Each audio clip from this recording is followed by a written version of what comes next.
18 months after I buried my eldest son, a $550 electricity bill arrived for his supposedly abandoned farm.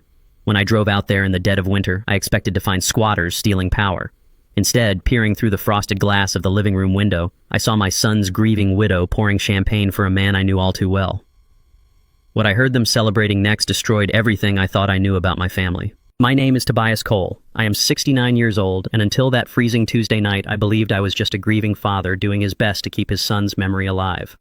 Before I continue this story, let me know where you are watching from in the comments below.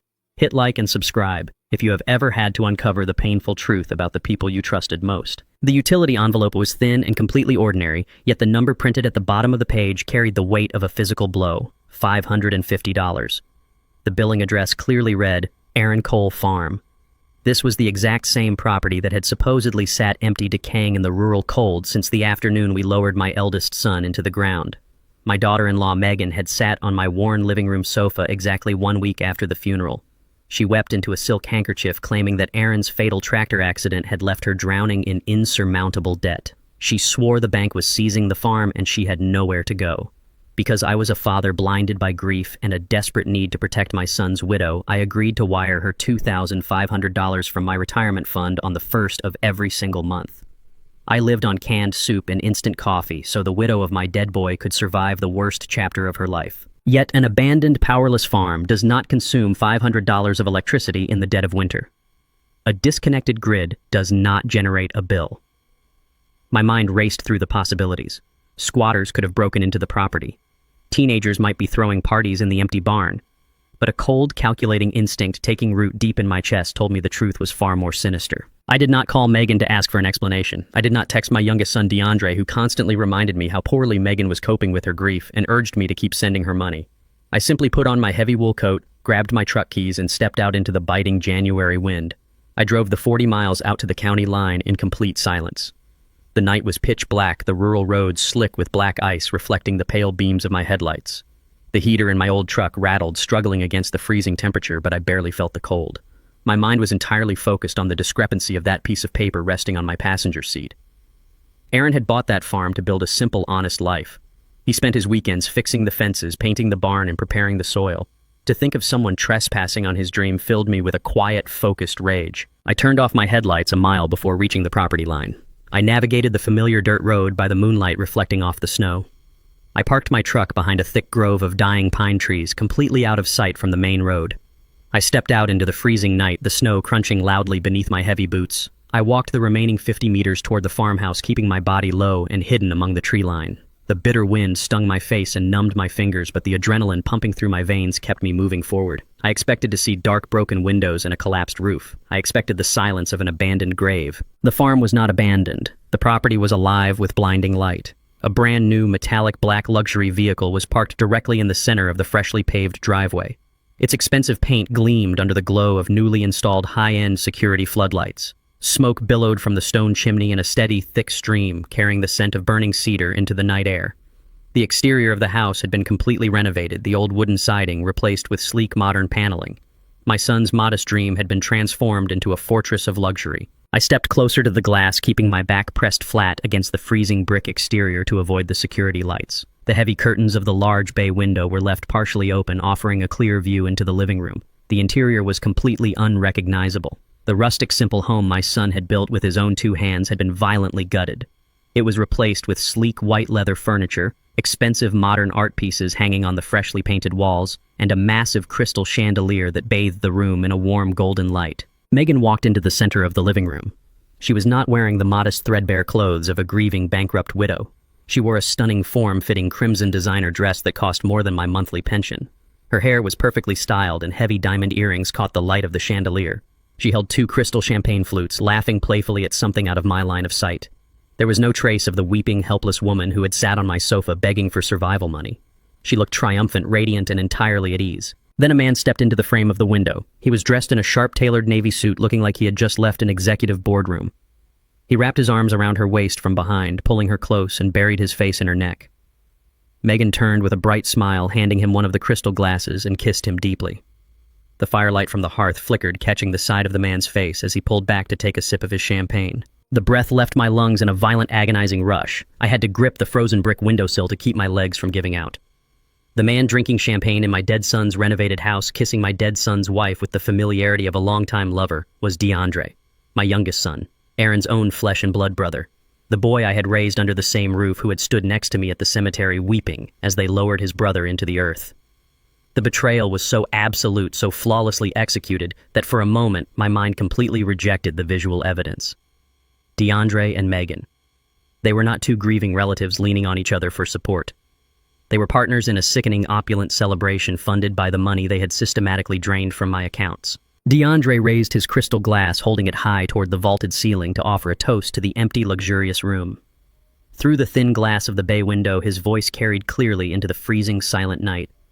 "To the perfect accident," DeAndre said, smiling down at Megan. "To the perfect accident." The words struck me like a physical blow to the chest. My foot shifted involuntarily, snapping a frozen branch buried deep under the snow with a sharp, explosive crack. Instantly, a massive guard dog chained near the renovated barn began barking furiously, the aggressive sound shattering the quiet night. Inside the house, DeAndre's head snapped directly toward the window, his eyes narrowing as he scanned the darkness outside. The security floodlights flared brighter, triggered by the motion. I had a fleeting, dangerous choice to make. I could smash through the glass and confront them in my blinding rage, or I could vanish into the dark and prepare my absolute destruction of their lives. I chose the dark. I dropped flat against the frozen earth the second the heavy oak front door clicked open. The heavy thud of DeAndre's expensive leather boots echoed sharply on the wooden porch. The massive guard dog continued its frantic, aggressive barking, straining violently against its heavy steel chain. I held my breath, burying my face into the freezing snow, praying the harsh shadows cast by the new security floodlights were long enough to completely conceal my dark winter coat. DeAndre stepped out into the biting wind. He stood on the very edge of the porch, scanning the dark tree line with narrowed eyes. I could see the thick condensation of his breath pluming in the freezing night air. He muttered a sharp, irritated curse, scooped up a handful of snow, and threw it directly at the barking dog to silence the animal. He dismissed the sudden noise as a wandering coyote or a stray deer. The heavy door slammed shut, plunging the yard back into relative silence. I pushed myself up from the freezing mud. My knees ached terribly and my fingers were completely numb through my gloves. My initial instinct was to run back to my hidden truck drive home and confront them with a team of lawyers at dawn. But anger demands intelligence. If I walked away right now, I would only possess terrible suspicions and the briefest visual glimpse of a stolen kiss. I needed to know the absolute depth of their betrayal. I needed to hear their exact words. I remembered every single inch of that farmhouse property. Aaron and I had spent an entire summer reinforcing the stone foundation before he married Megan. I knew exactly where the central heating vent exited the basement wall located just beneath the floorboards of the main living room.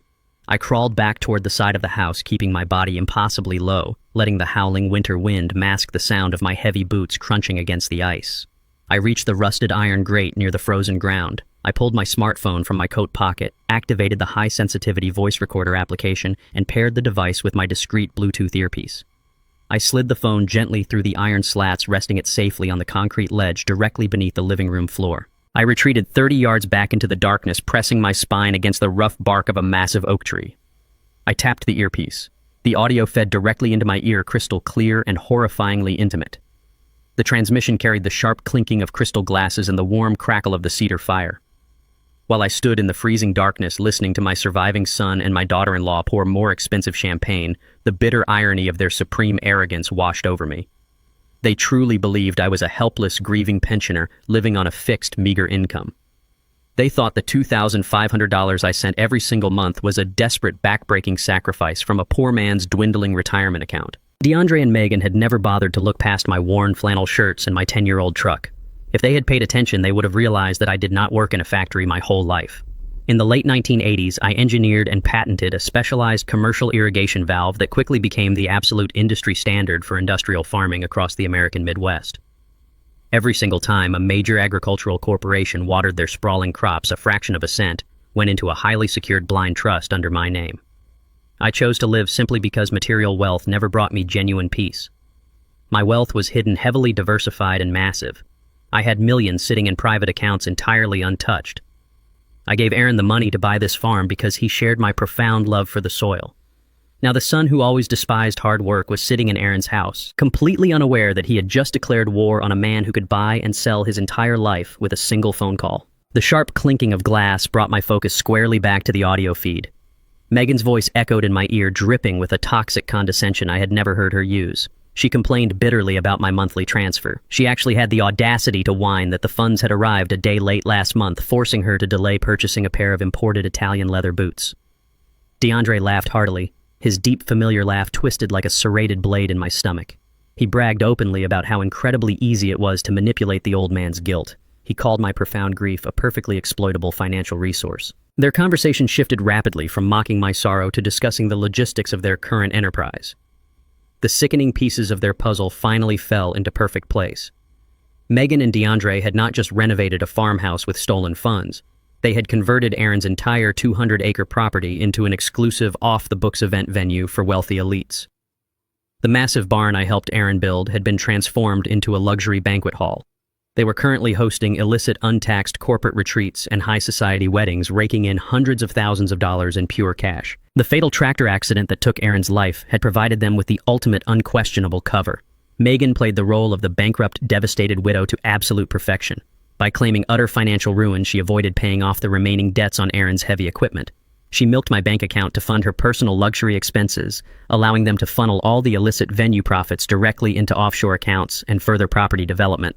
They were building a massive, untaxed empire on the very soil where my firstborn son bled to death. I listened intently as Megan poured herself another drink.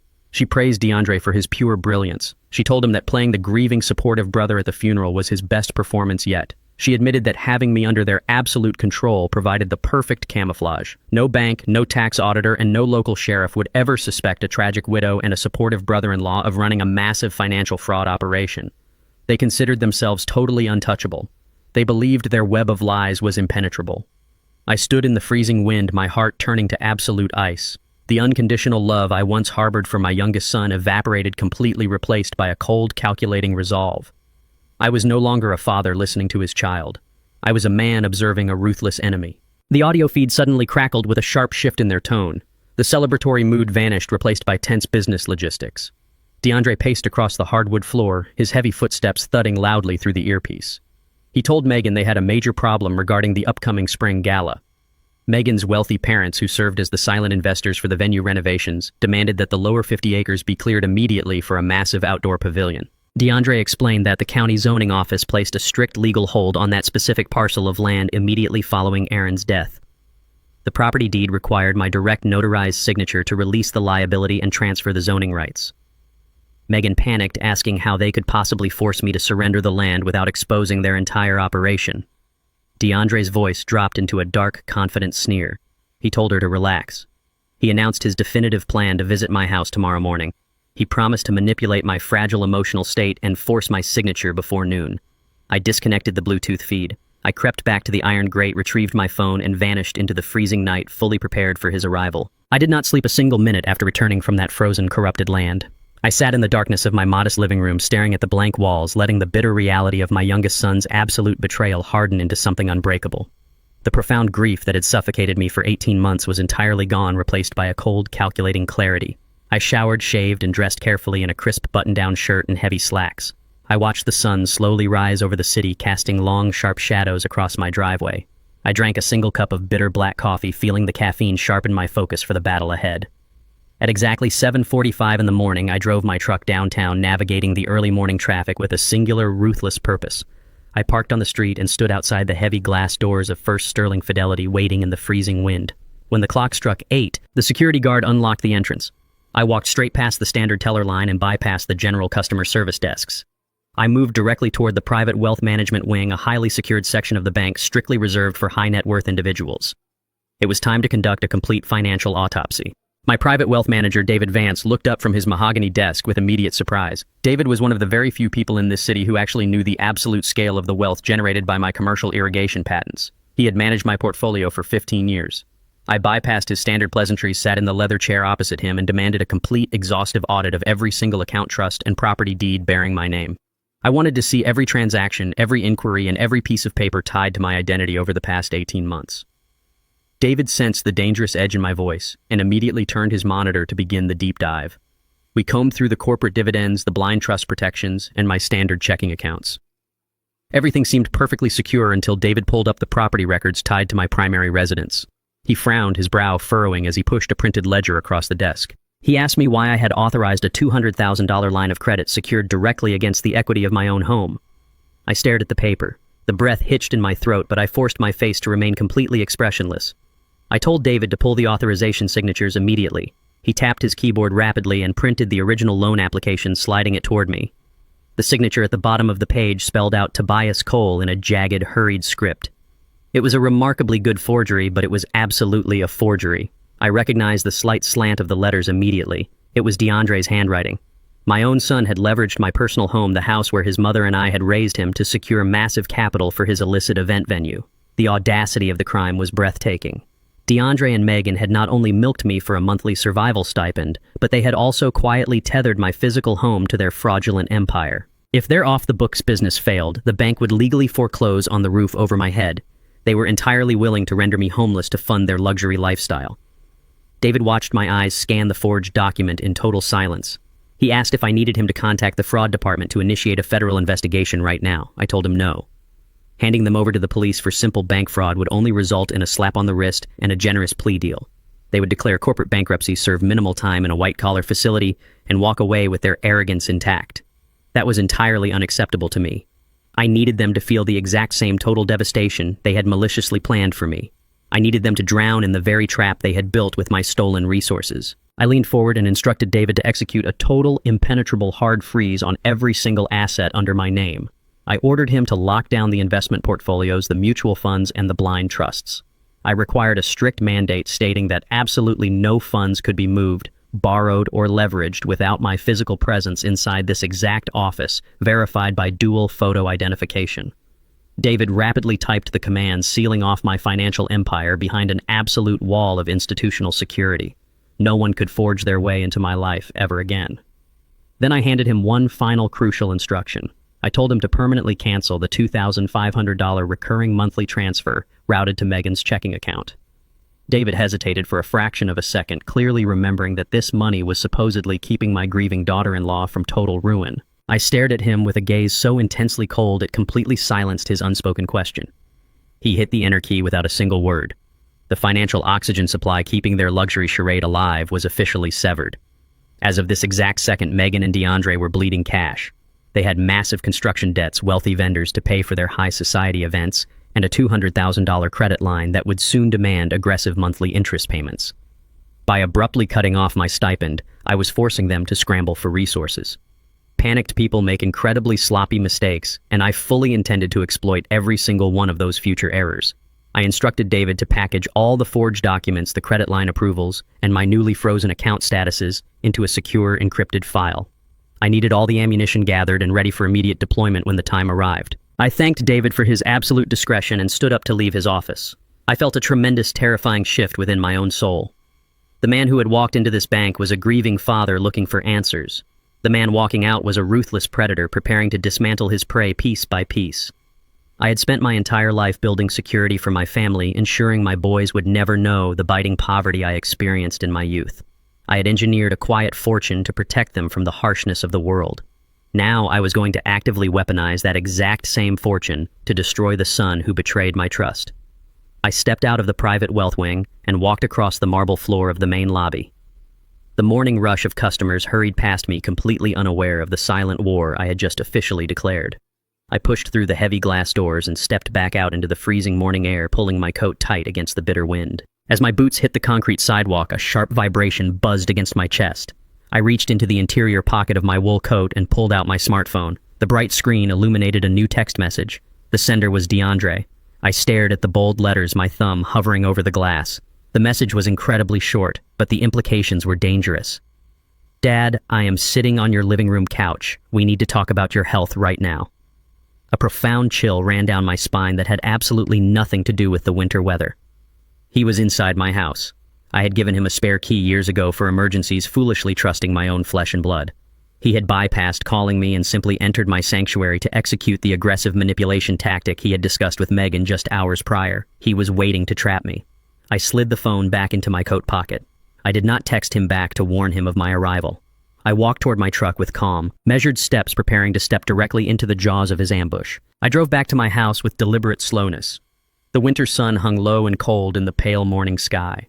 When I pulled into my driveway, the sight of 3 unfamiliar luxury vehicles parked haphazardly across the frozen grass confirmed my worst expectations. DeAndre had not come alone. I unlocked my front door and stepped into the entryway of the home I had owned for 40 years. The air inside felt immediately hostile. DeAndre sat casually on my sofa, scrolling through his phone as if he owned the property completely. Megan sat rigidly in my favorite armchair, dabbing her dry eyes with a tissue. Flanking her like personal bodyguards were her parents, Bradley and Susan. They were wealthy, arrogant people who had barely spoken 10 words to me at Aaron's funeral. Bradley stood by the fireplace, adjusting his expensive silver watch, looking at my modest living room with absolute, undisguised disgust. They had positioned themselves strategically to block my path to the kitchen. This was a highly calculated and completely physical ambush designed to overwhelm a grieving, tired old man. I closed the heavy wooden front door, locking it firmly behind me, and braced myself for their inevitable attack. DeAndre stood up almost immediately, plastering a look of deep, fake concern across his face. He walked toward me with outstretched arms, offering a hollow embrace that I endured without reciprocating. He told me he was incredibly worried about my health and that I should have answered my phone. I gave him a weak, trembling smile, playing the role of the frail pensioner he expected to see. Megan immediately launched into her rehearsed performance. She let out a loud, theatrical sob and buried her face in her hands. She cried that the bank was officially foreclosing on the farm tomorrow and that she was completely ruined. DeAndre guided me gently to a dining chair, forcing me to sit down. He pulled a thick stack of legal documents from his designer briefcase and placed them directly in front of me on the wooden table. He handed me a silver pen. He explained in a soft, manipulative voice that these papers were a simple liability release for the lower 50 acres of the farm. He claimed that signing these documents would legally sever the property from Aaron's remaining debts, allowing Megan to sell a small portion of the land to pay off the aggressive creditors. It was a masterclass in psychological manipulation. If I had not listened to their true conversation through the floorboards the previous night, I might have believed every single word. I knew exactly what these papers really were. They were the zoning transfers required to build the massive outdoor pavilion for their illegal event venue.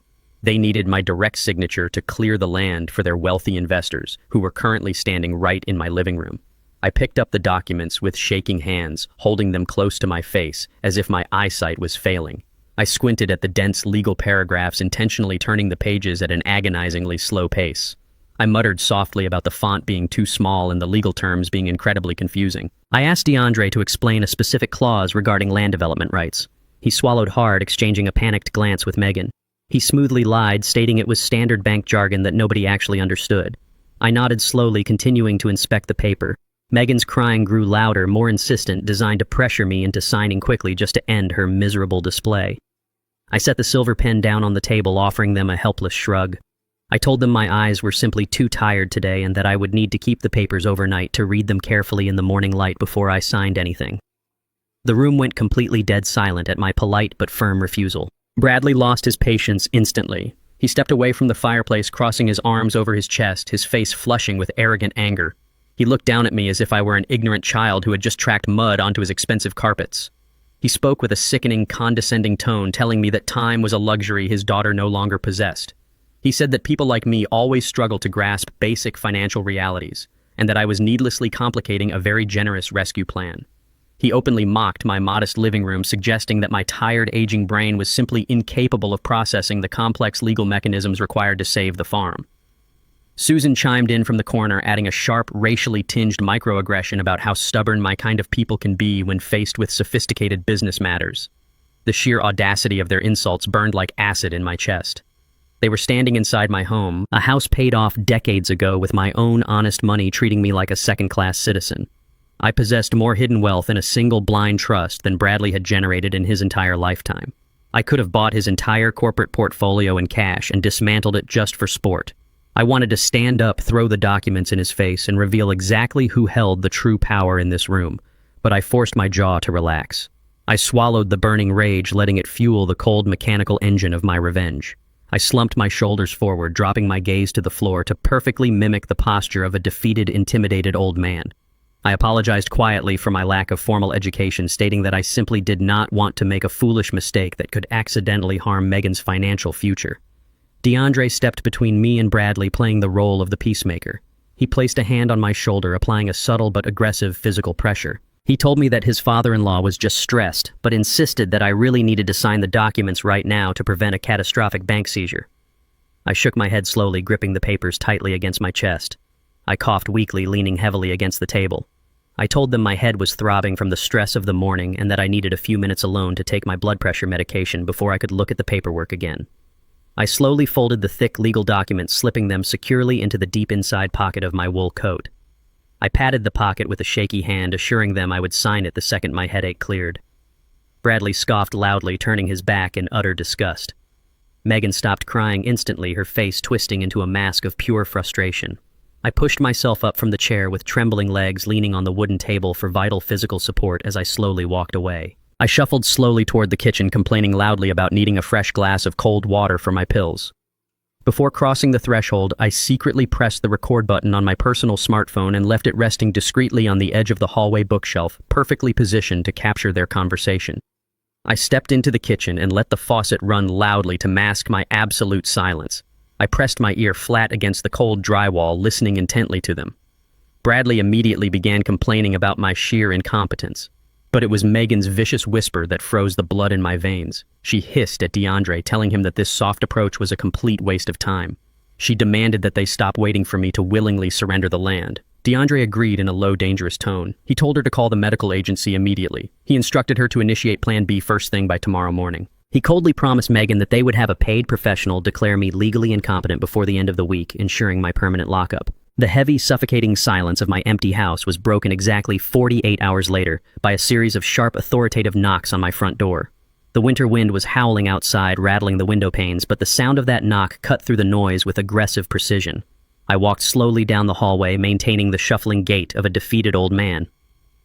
I looked through the brass peephole and saw a woman standing on my frozen porch. She was dressed in pristine, bright blue medical scrubs, wearing a thick winter parka and clutching a heavy leather clipboard to her chest. I unlocked the deadbolt and opened the door, just a fraction feigning caution.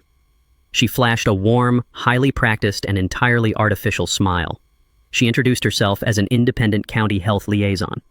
She claimed she had been assigned to conduct a routine complimentary senior wellness check, framing it as a mandatory follow-up required by my health insurance provider after a recent family bereavement.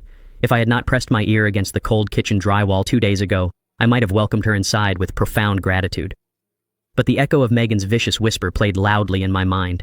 This was Plan B. This woman was the paid professional DeAndre had promised to deploy.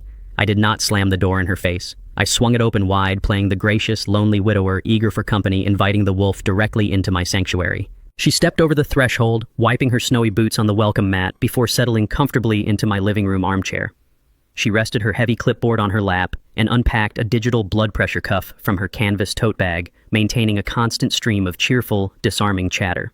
Her voice was too sweet, saturated with the kind of condescension reserved for toddlers and the mentally infirm. As she strapped the nylon cuff tightly to my arm, the true interrogation finally began. Her questions were absolutely not designed to evaluate my physical health. They were highly specific, aggressive psychological traps engineered to document severe cognitive decline. She asked me what year it was, but immediately followed up by asking if I sometimes heard Aaron walking through the front door. She inquired if the crushing grief made it difficult to manage my household bills, intentionally referencing the electrical, utility, and property taxes. She spoke incredibly slowly, overly enunciating her words as if I were entirely deaf or severely mentally deficient. I answered her questions with carefully calculated hesitation, intentionally trailing off mid-sentence to give her exactly what she wanted to hear. While she jotted down notes with furious, eager speed, my eyes scanned her uniform for discrepancies. The plastic identification badge clipped to her chest pocket was a visually impressive forgery, but it completely lacked the official holographic state seal required for all county medical personnel. The faded logo stamped on the back of her clipboard belonged to a private boutique consultation firm based in the city. It was an outfit notorious in corporate circles for providing whatever expert medical testimony the highest-paying client required. She was not a registered nurse bound by a sacred medical oath. She was an independent contractor, a paid mercenary hired by DeAndre to rubber stamp a fraudulent diagnosis of senile dementia. She leaned forward, her voice dropping into a tone of fake, sickening sympathy. She asked if I ever felt overwhelmed by the sheer size of the farm Aaron left behind, gently suggesting it might be much safer for me to transition into a luxury assisted care facility where professionals could manage my complex assets. That single, heavily loaded question confirmed her absolute complicity in their criminal enterprise. She was actively pushing DeAndre's specific legal narrative onto a recorded document that would eventually be submitted to a family court judge. I stared at her perfectly manicured hands, noticing the expensive designer watch gleaming on her wrist. A standard county health worker pulling double shifts does not wear a $5,000 timepiece. She was driven purely by financial greed, which meant she was entirely susceptible to a superior financial offer. I smiled warmly, asked her to wait just a moment while I retrieved my medical history file, and walked straight toward the hidden floor safe in my bedroom. I knelt on the carpet of my bedroom, spinning the combination dial of the heavy steel safe hidden beneath the floorboards. I pulled out 10 thick stacks of currency. I returned to the living room holding a thick, unmarked manila envelope. I did not shuffle my feet this time. I did not hunch my shoulders or tremble my hands. I walked with the rigid, commanding posture of the ruthless corporate executive I truly was. I sat directly across from her, dropping the fragile pensioner routine completely. I placed the heavy envelope onto the coffee table and opened the flap. I slid 10 bundles of crisp, sequential $100 bills onto the glass surface. Exactly $10,000 in untraceable cash. Her eyes widened, darting frantically from the mountain of currency to my stoic face. The cheerful, condescending facade evaporated from her features, replaced by raw, unadulterated shock. I leaned forward, clasping my hands together. I spoke with a cold, articulate precision that left absolutely no room for negotiation or misunderstanding. I informed her that I knew DeAndre Cole was paying her consulting firm to fabricate a medical diagnosis to facilitate a hostile financial takeover. I recited the exact legal statutes regarding conspiracy to commit medical fraud, elder abuse, and the severe federal penalties associated with falsifying documents for a court proceeding.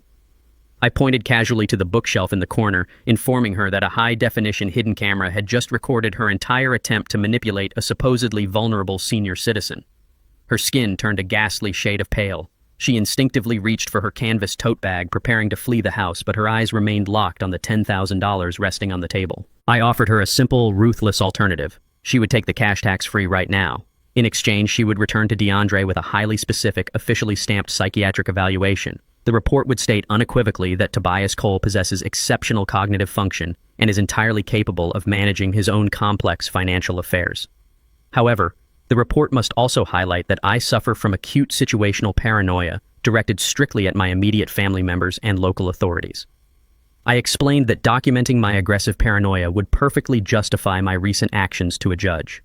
It would legally explain why I froze my bank accounts, why I changed my locks, and why I violently refused to sign their zoning permits. A court cannot strip a man of his legal autonomy simply because he deeply distrusts his greedy relatives. This falsified medical document would completely obliterate DeAndre's entire legal strategy, permanently blocking his path to a forced guardianship while buying me the critical weeks I needed to finalize my own counterattack. She stared at me in terrified silence, fully realizing she had walked blindly into a lethal trap. She weighed the massive risk of crossing DeAndre against the immediate tangible reward sitting right in front of her. Slowly, with trembling fingers, she reached across the glass table and swept the heavy bundles of cash into her canvas bag. She pulled a fresh evaluation form from her clipboard, clicking her pen with a shaky hand. She asked me exactly how I wanted the phrasing structured. I dictated the medical summary word for word, watching her sign and stamp the document with her fraudulent credentials. She handed me the original carbon copy, grabbed her medical equipment, and practically ran toward the front door. The heavy wooden door clicked shut, leaving me standing alone in the quiet hallway. I felt a surge of cold, calculated triumph rushing through my veins. DeAndre's desperate contingency plan was officially dead upon arrival. I had successfully weaponized their own corrupt asset against them, securing a legally binding medical document that rendered me completely untouchable in a family court. I walked back into the living room, grabbing the fake nurse's discarded water glass from the dining table to carry it into the kitchen sink. As I reached across the polished oak surface, my cufflink caught the edge of a woven placemat, knocking my heavy ring of house keys onto the hardwood floor with a loud crash. I knelt down to retrieve them, reaching my bare hand beneath the heavy wooden table.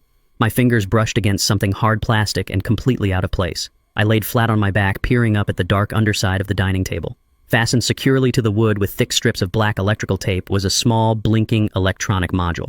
It was a high-grade battery, operated audio transmitter, and GPS tracking device. DeAndre and Megan had not just ambushed me with paperwork 2 days ago. They had actively weaponized my sanctuary. Every single move I made was being monitored. I stared at the blinking red light of the surveillance module taped beneath my dining table, feeling the cold vibration of absolute betrayal pulse through my fingertips. I did not rip the device from the wood. I did not smash it with a hammer. Instead, I carefully placed my house keys exactly where they had fallen and stood back up. DeAndre and Megan wanted to monitor my every move. I would gladly feed them a masterclass in mundane, harmless activity. I left my smartphone resting right next to the bug on the table, put on my heavy winter coat, and walked out the back door. I hiked 2 miles through the freezing urban sprawl completely off their digital grid, heading straight into the financial district. A war of this magnitude required a specific type of soldier. I took the express elevator to the 42nd floor of a sleek glass high-rise and walked unannounced into the reception area of Thorne & Associates. I bypassed the receptionist entirely and pushed open the heavy oak doors to the corner office. I needed Mitchell Thorne, a ruthless corporate litigator who specialized in dismantling human lives with surgical legal precision. Mitchell did not flinch when I entered his office. We had crossed paths during the brutal patent wars of the early 1990s. He knew exactly the kind of man I was before grief softened my edges. I sat across from him and laid out the entire situation without a single ounce of emotion. I detailed the fake nurse, the forged credit lines, the illegal event venue, and the surveillance device currently broadcasting the silence of my dining room to my youngest son. Mitchell listened with the cold, calculating stillness of a shark smelling blood in the water. He immediately pivoted his dual monitors and accessed the county property registry, pulling the master deed for Aaron's farm. What DeAndre and Megan failed to understand was that my immense wealth was not simply resting in checking accounts. It was fortified behind layers of impenetrable corporate structuring. When my firstborn son came to me years ago asking for help to buy that rural property, I did not just hand him a cashier's check. I engineered the transaction through a specialized commercial entity known as a reversionary trust. Mitchell pulled up the original contract, his eyes scanning the dense legal jargon with hungry satisfaction. The trust stipulated that Aaron held the primary usage rights to the land for the duration of his natural life. However, in the event of his untimely death, the legal ownership of the property did not transfer to his spouse. It bypassed probate entirely and reverted directly back into the holding trust, which I controlled with absolute authority. Megan did not own a single blade of grass on that 200-acre property. She was an unauthorized squatter. Every single nail she hammered into that renovated farmhouse, every drop of asphalt poured into that luxury driveway, and every high-end chandelier hung from those vaulted ceilings was built on land she possessed absolutely no legal right to develop.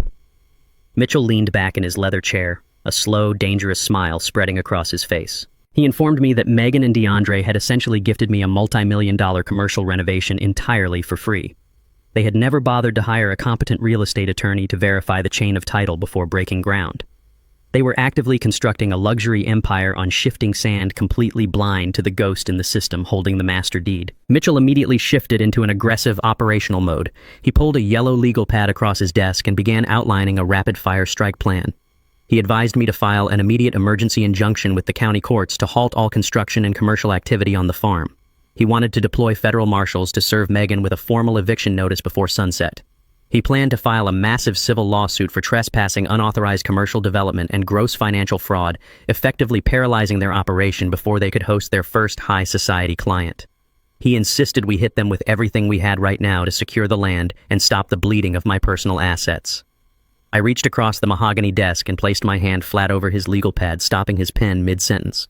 I looked him dead in the eyes and refused his strategy completely. Mitchell stared at me in profound confusion. He warned me that delaying legal action could unnecessarily complicate the asset recovery process. I explained to him that simply reclaiming the farm was no longer my primary objective. I did not just want to stop them. I wanted to see them absolutely obliterated. If we sued them right now, DeAndre and Megan would simply declare corporate bankruptcy.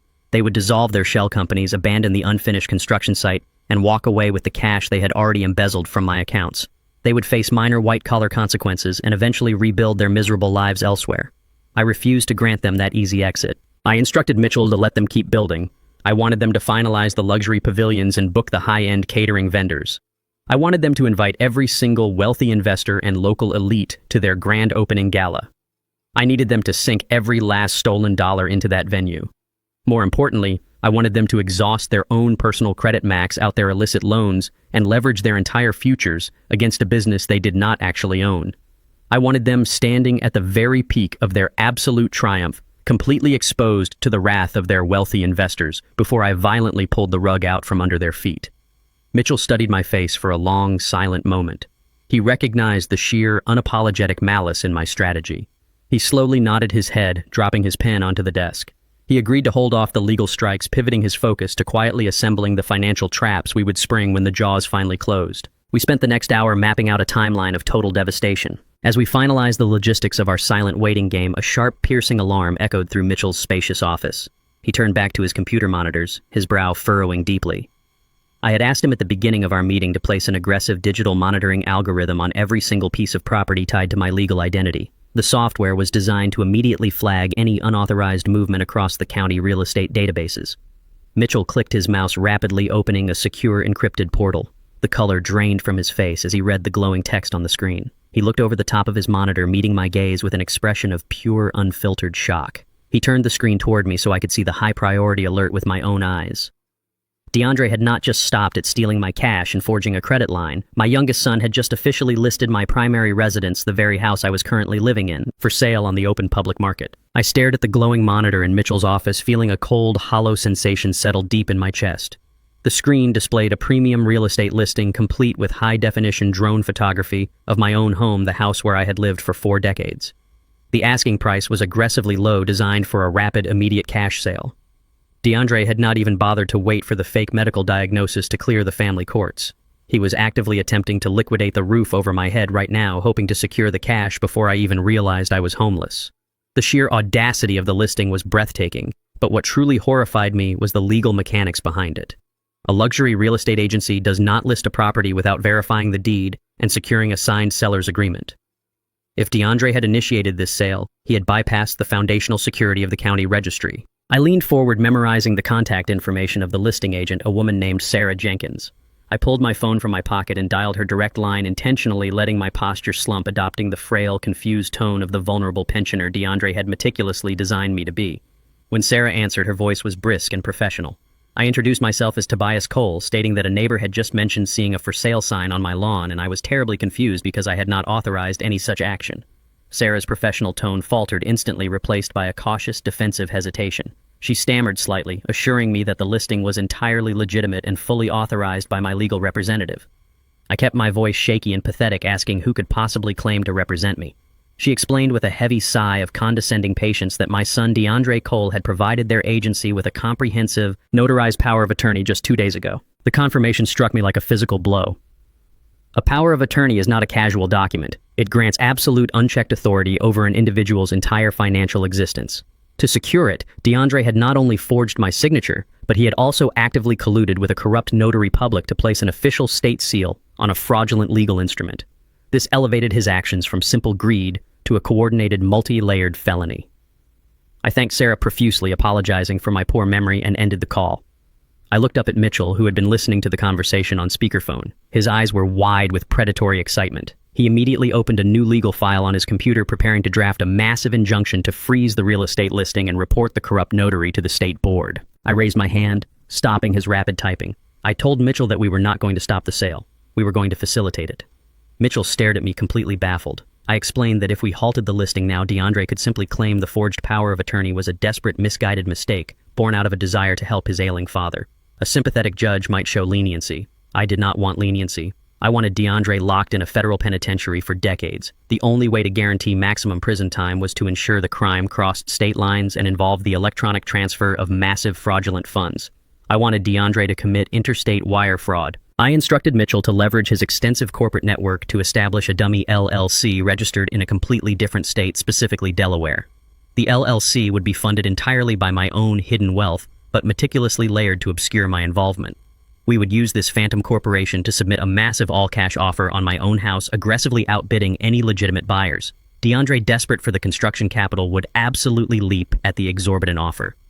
By executing the transaction through a Delaware entity, the moment DeAndre wired the stolen closing funds into his local accounts, he would trigger automatic federal jurisdiction. The FBI would take over the case, completely bypassing the local authorities he felt he could manipulate. Mitchell's shock slowly morphed into a dark, understanding smile. He realized the sheer brilliance of the trap. We were effectively handing DeAndre the shovel, paying him to dig his own grave, and eagerly waiting to bury him in it. We spent the next 2 hours structuring the dummy corporation, transferring the necessary capital, and drafting the aggressive cash offer. Mitchell initiated the contact with the real estate agency, operating under the guise of an eccentric, out-of-state investor eager to close the deal within 72 hours. I sat back in the leather chair, watching the digital architecture of my son's destruction snap flawlessly into place. The trap was set, baited with the promise of easy money, and DeAndre was sprinting blindly toward it. I finalized the wire transfers, ensuring the funds were positioned and ready for the fatal transaction. I stood up to leave, the exhaustion of the past 3 days finally beginning to weigh heavily on my shoulders. But the cold, mechanical engine of my revenge was burning brighter than ever. I thanked Mitchell for his precise execution, and walked out of the high-rise, stepping back into the biting winter wind. As I navigated the freezing downtown sidewalks, my phone vibrated sharply in my coat pocket. I expected a confirmation text from Mitchell regarding the Delaware LLC. Instead, the screen illuminated with a message from Megan. The text was long, rambling, and saturated with manufactured desperation. She claimed the heating system at the farmhouse had catastrophically failed, and she was freezing. She begged me, pleading that without my monthly transfer, she could not afford basic groceries or the emergency repairs. She expertly weaponized Aaron's memory, stating that my deceased son would be absolutely heartbroken to see his widow suffering so profoundly.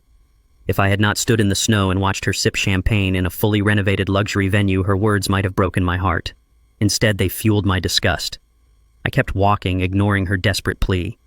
I had already tasked my private investigator with monitoring her financial activity. I tapped a secure application on my phone, pulling up the live feed of her recent credit inquiries.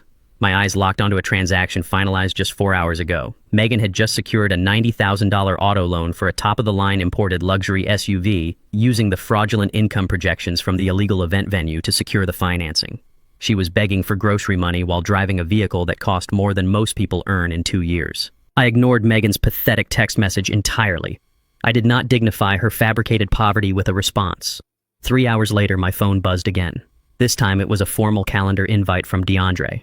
He requested my immediate presence at an exclusive, wildly expensive French restaurant downtown, framing it as a crucial family dinner to discuss my health and our collective financial future. I knew exactly what this was. It was a staged intervention designed to pressure me into submission in a public setting where I could not easily cause a scene. I went into the back of my closet and selected a threadbare, oversized brown suit I had not worn in 15 years. I wanted to look exactly like the destitute, fading old man they so desperately needed me to be. When I arrived at the restaurant, the valet looked at my rusted truck with absolute disdain. I shuffled through the heavy mahogany doors, keeping my shoulders slumped and my gaze lowered to the floor. I spotted them immediately. Megan and DeAndre were seated at a premium corner booth, radiating the arrogant confidence of people spending someone else's money. Megan's brand new $90,000 luxury vehicle was parked prominently out front. I approached their table with slow, hesitant steps. DeAndre did not stand to greet me. He simply gestured toward the empty chair across from them with a dismissive flick of his wrist. Megan offered a tight, patronizing smile, her eyes quickly scanning my frayed lapels with poorly disguised revulsion. She wore a heavy diamond necklace that I knew she had purchased using the fraudulent credit line secured against my home. A waiter approached immediately, handing us menus bound in heavy leather. Without consulting me, DeAndre ordered a $300 bottle of imported Bordeaux wine and a lavish spread of caviar and truffles. He spoke to the waiter in a loud, commanding voice, ensuring the surrounding tables recognized his supposed wealth. When the waiter asked for my order, I requested a simple bowl of soup and a glass of tap water, letting my voice waver perfectly. Megan rolled her eyes, sighing heavily as if my modesty was a personal insult to her sophisticated palate. Throughout the meal, they subjected me to a barrage of supreme disrespect. DeAndre openly mocked my outdated phone and complained loudly about how my stubbornness was severely damaging the family dynamic. He poured himself glass after glass of the expensive wine, deliberately ignoring my empty water glass. Megan chimed in, adopting a sickeningly sweet tone to mask her venom. She lamented how incredibly difficult it was to care for an aging parent who refused to accept reality. She told me that Aaron would be deeply ashamed of my erratic behavior. Hearing my dead son's name weaponized by the woman who was currently draining his estate fueled a rage inside me that burned hotter than the sun. But I kept my face blank and vacant. I nodded slowly, offering weak apologies and agreeing that my memory had been failing me lately. When the waiter presented the bill totaling nearly $800, DeAndre casually pushed the leather folio across the table directly toward me. He stated that since I was the patriarch of the family, it was only fitting that I cover the dinner. He was testing my financial freeze, trying to see if my accounts were truly locked or if I was simply bluffing. I played my part flawlessly. I patted my pockets with trembling hands, pulling out a worn leather wallet. I laid down a few crumpled $20 bills, apologizing profusely that my pension check had not cleared yet. DeAndre's arrogant smirk vanished instantly. The reality of his severed cash flow hit him right there in the luxury booth. Furious, he snatched the bill and slammed down one of the fraudulent credit cards he had opened in my name. As the waiter walked away to process the stolen card, DeAndre's demeanor shifted from arrogant dismissal to aggressive coercion. He pulled a thick manila folder from his designer briefcase and slammed it onto the table right over my crumpled $20 bills. He leaned across the polished wood, his voice dropping to a low, threatening register. He informed me that my refusal to pay for dinner was the final proof of my absolute financial and mental incompetence. He declared that he and Megan had already made the decision for me. He opened the folder to reveal a stack of highly restrictive legal admission documents. They were for Oak Ridge Manor, a notoriously strict lockdown assisted living facility situated 50 miles outside the city limits. It was a place designed to warehouse problematic seniors, stripping them of their communication devices and personal autonomy. DeAndre dictated his terms with ruthless precision. He demanded I sign the voluntary admission forms right now, relinquishing all control of my assets and my physical freedom to his direct guardianship. He promised that if I refused, he would call the police present the fake psychiatric evaluation and have me forcibly removed from my home by dawn. He slid a heavy metal pen across the table, his eyes locked onto mine with absolute malice. Megan crossed her arms, nodding in agreement, telling me it was time to stop being a burden to the people trying to save my life. I looked down at the dense legal documents, my hands shaking violently to maintain the illusion of total defeat. I let a single manufactured tear slip down my cheek, catching the dim light of the restaurant. I whispered that I just wanted to be safe, and that I trusted my family to do what was best for my failing health. I picked up the heavy metal pen DeAndre had provided, but as I fumbled with the paperwork pretending to adjust my reading glasses, I executed a flawless sleight of hand. I smoothly swapped his expensive pen for an identical one I had concealed in the inner pocket of my suit jacket. My pen was loaded with a highly specialized industrial-grade vanishing ink. I had sourced it exclusively for this precise moment. It was engineered to completely evaporate within 48 hours, leaving no chemical trace or indentations on the paper. I slowly signed my name on every single dotted line, initialing every restrictive clause and asset forfeiture agreement. I watched DeAndre's eyes light up with pure, unadulterated greed as I handed the completed documents back to him. He snatched the papers eagerly, a triumphant, wicked smile spreading across his face. He believed he had finally won the war. He believed he had permanently neutralized me. He had absolutely no idea that by Wednesday morning those legally binding pages would be nothing more than blank, useless sheets of paper, rendering his entire hostile takeover completely void. With the signed admission papers securely stowed in his briefcase, DeAndre stood up abruptly, no longer pretending to care about my well-being. He told me to pack my bags tonight because the medical transport van would arrive at my house tomorrow afternoon to take me away. As I stood up to leave, pretending to lose my balance, I stumbled heavily against the table. I intentionally threw my entire weight directly into Megan's chair, knocking her oversized designer handbag onto the hardwood floor. The contents spilled everywhere across the restaurant aisle. Megan shrieked in extreme annoyance, dropping to her knees to gather her expensive makeup and stolen credit cards. I immediately dropped down to assist her, my hands swiftly sweeping across the scattered items. Amidst the lipsticks and receipts, my fingers brushed against a crumpled, grease-stained piece of paper. It was a carbon copy invoice from a shady off-the-books mechanic shop located on the industrial edge of town. My eyes locked onto the printed date. It was stamped exactly 3 days before Aaron's fatal tractor accident. I did not return to my empty house to pack a bag for the assisted living facility. I drove straight to the industrial outskirts of the city, the crumpled invoice burning a hole in the passenger seat of my truck. The address printed on that greasy slip of paper belonged to a dilapidated garage sitting at the dead end of a gravel road surrounded by rusted car chassis and towering chain-link fences. The faded sign above the corrugated metal door read, Miller Auto and Salvage, but the establishment reeked of off-the-books cash transactions and desperate criminality. It was exactly the kind of place a man like DeAndre would frequent to handle his quiet, dirty problems. The sun had fully set, casting long, sinister shadows across the scrapyard. A single flickering halogen bulb illuminated the open garage bay. Inside, a heavy-set man in oil-stained coveralls was wiping down a wrench with a filthy rag. The invoice in my pocket was dated exactly 72 hours before Aaron's tractor plunged down the steep embankment of the lower 50 acres. The local sheriff had ruled it a tragic mechanical failure due to poor maintenance.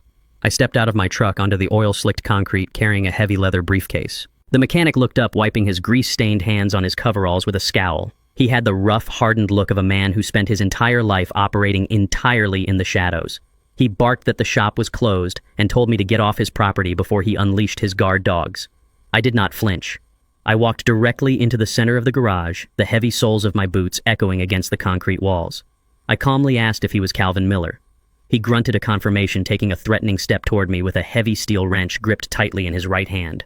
I placed my leather briefcase squarely onto a rusted metal workbench, flipped the brass latches, and snapped it open. The dim halogen light caught the edges of $50,000 in tightly banded sequential $100 bills. Calvin stopped dead in his tracks. The wrench lowered slowly to his side as his eyes locked onto the mountain of cash. I did not offer him a friendly greeting.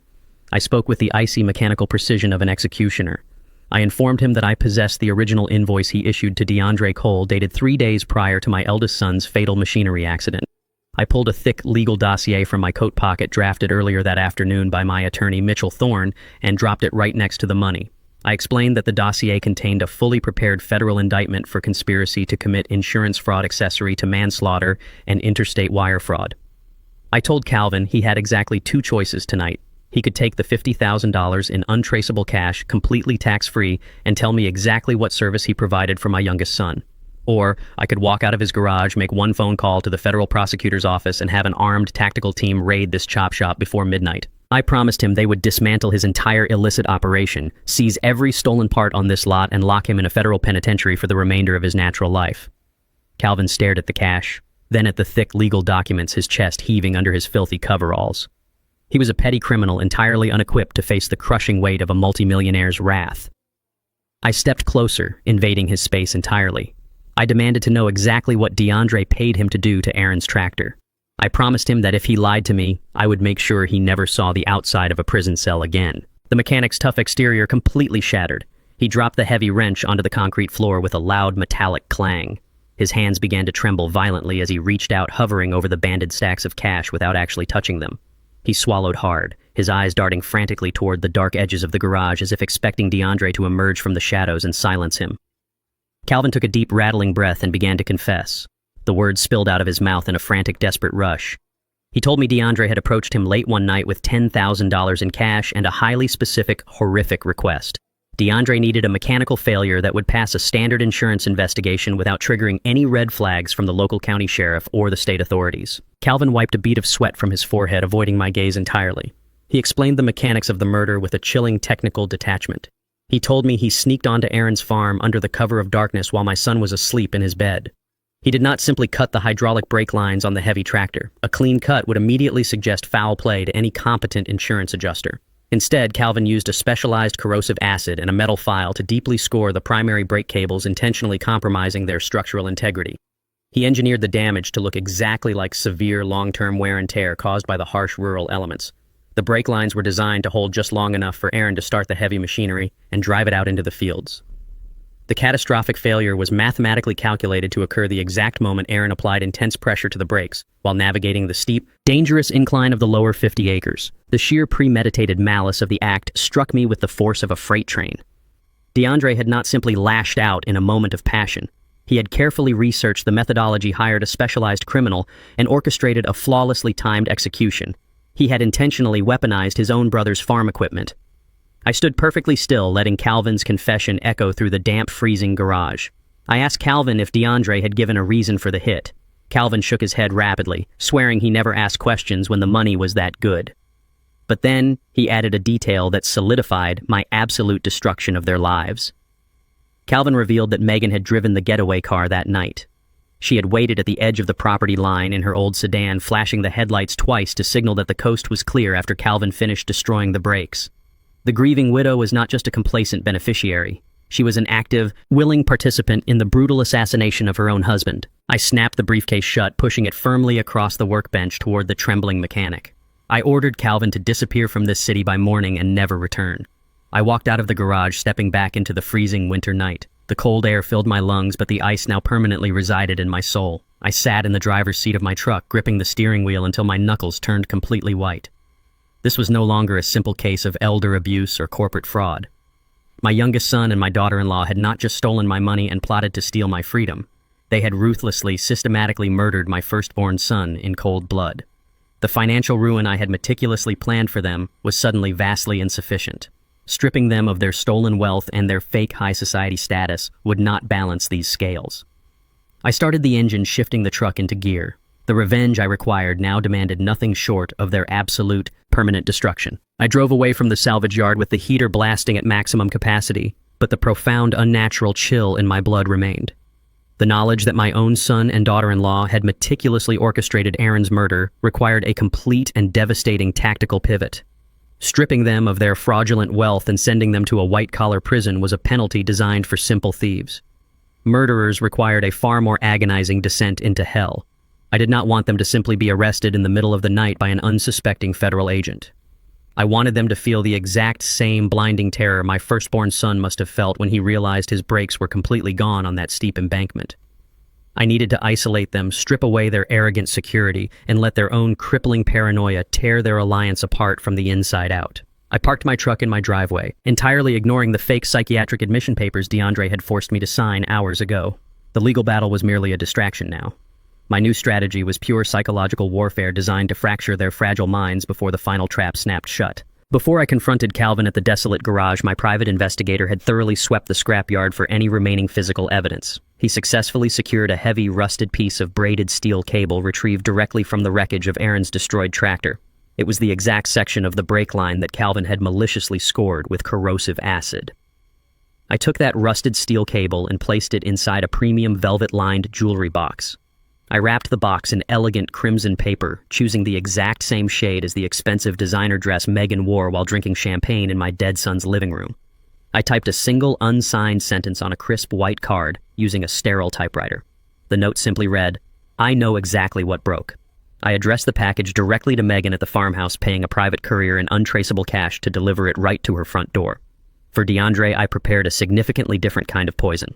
During the intense surveillance sweep, orchestrated by my investigator, we intercepted security footage from a commercial camera positioned across the street from Calvin's garage. The grainy black and white image clearly showed DeAndre handing a thick envelope of cash to the mechanic in the dead of night. I printed the high-resolution still frame on heavy photographic paper. I slid the photograph into a sterile manila envelope and had it hand-delivered to DeAndre's corporate office. The delivery was perfectly timed to arrive while he sat in a board meeting, forcing him to open the damning evidence surrounded by his unsuspecting colleagues. I did not stop there. To ensure I captured every single moment of their impending meltdown, I authorized my private investigator to physically breach the farmhouse. While Megan was out receiving a massage at a luxury spa and DeAndre was occupied at his corporate office, my tactical team infiltrated their illegally renovated venue. They planted microscopic, high-definition cameras directly inside the living room chandelier, the kitchen smoke detector, and the master bedroom air vents. By the time I sat down at my dining table with a cup of strong black coffee, I had a multi-angle live broadcast of their impending destruction streaming directly to my secured laptop. I was no longer a helpless old man waiting for the axe to fall. I was the invisible architect of their absolute panic. At exactly 4:15 in the afternoon, the private courier dropped the crimson package onto the farmhouse porch. Through the wide-angle lens hidden inside the smoke detector, I watched Megan walk through the front door heavily laden with designer shopping bags. She spotted the elegant package resting on the console table and smiled brightly, clearly, assuming it was a lavish gift sent by one of her wealthy event clients. She set her shopping bags down on the marble island, poured herself a tall glass of expensive white wine, and eagerly untied the silk ribbon. She popped open the velvet box. Her wine glass slipped from her fingers, shattering violently against the hardwood floor. Megan stumbled backward, her face draining of all color as she stared at the rusted, severed brake cable resting on the plush velvet. She read the typed card, her chest heaving in absolute unadulterated terror. She snatched her smartphone from the counter and dialed DeAndre frantically, her manicured fingers trembling so violently she dropped the device twice. Less than 30 minutes later, DeAndre burst through the heavy front door. He looked completely unhinged. His expensive silk tie was loosened, his custom shirt was wrinkled, and his eyes darted around the room with the frantic, terrified energy of a cornered rat. He slammed the manila envelope onto the kitchen counter, pulling out the surveillance photograph of his midnight payoff to the mechanic. I turned up the volume on my laptop speakers, listening to their wicked alliance disintegrate in real time. Megan shrieked at him, her voice cracking as she demanded to know who was actively blackmailing them. She accused DeAndre of being unforgivably sloppy, screaming that the mechanic must have turned on them to extort a massive cash payout. DeAndre fired back with explosive, terrifying rage. He grabbed her by the shoulders, shaking her violently, blaming her for insisting on driving the getaway car and leaving a blatant trail of digital evidence in the area. The polished, arrogant facade they presented to the outside world completely shattered into a million jagged pieces. They screamed vicious accusations at each other, their voices echoing loudly off the vaulted ceilings of the luxury venue they built with Aaron's blood. DeAndre paced the entire length of the living room, tearing at his hair in desperation. He suggested they immediately liquidate the business accounts, pack their bags, and flee the country before the blackmailer contacted the federal authorities. Megan slapped him across the face with stunning force. She viciously reminded him that her parents had sunk $500,000 into the venue renovations. If they ran away now, her family would be financially ruined, and the authorities would relentlessly hunt them down for international wire fraud. They were completely trapped. The invisible walls of their stolen luxury fortress were closing in rapidly. They had absolutely no idea who was hunting them, which made the psychological torture infinitely more effective. I watched them pour massive amounts of hard liquor, their hands shaking so violently they could barely hold their glasses. The foundation of their criminal empire was crumbling perfectly, and I had not even deployed my aggressive legal strikes yet. As DeAndre poured himself a third glass of scotch, desperately attempting to formulate a cohesive exit strategy, Megan's smartphone buzzed loudly on the kitchen counter. She answered the incoming call with a trembling hand, forcing her voice into a sickeningly sweet, composed tone. I listened intently through the hidden microphone as her mother Susan cheerfully announced a catastrophic complication. Susan informed Megan that she and Bradley had just officially booked a massive $250,000 grand opening gala for the venue. The lavish event was scheduled for this upcoming Saturday night. Susan proudly declared that she had formally invited over 300 of the city's most influential elites, local politicians, and wealthy corporate investors to officially launch their new business empire. Megan hung up the phone, dropping it onto the marble counter as if it were a live grenade.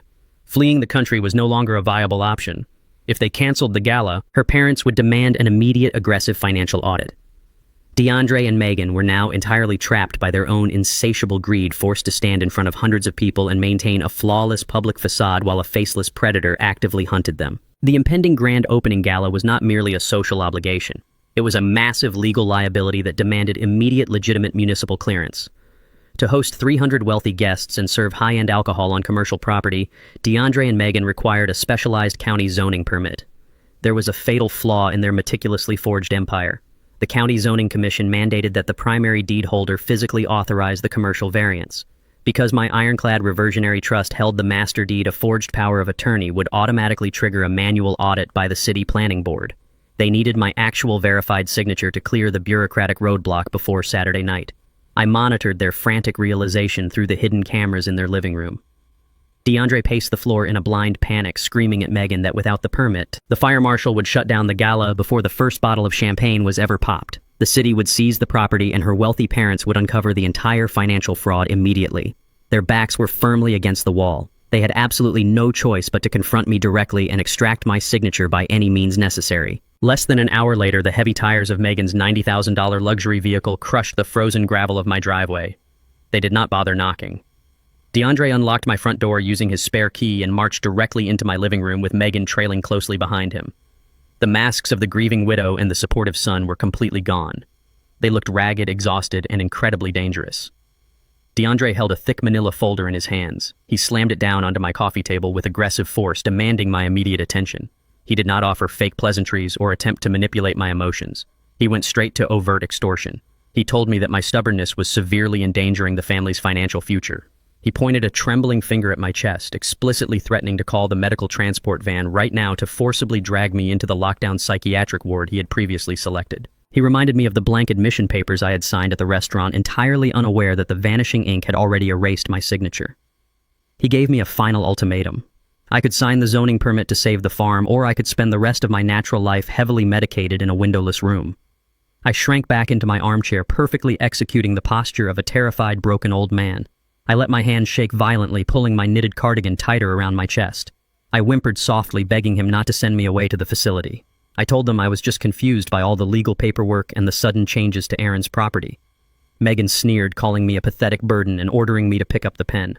I nodded rapidly, tears welling in my eyes, promising I would sign whatever they needed to keep my freedom. But I added a single desperate condition.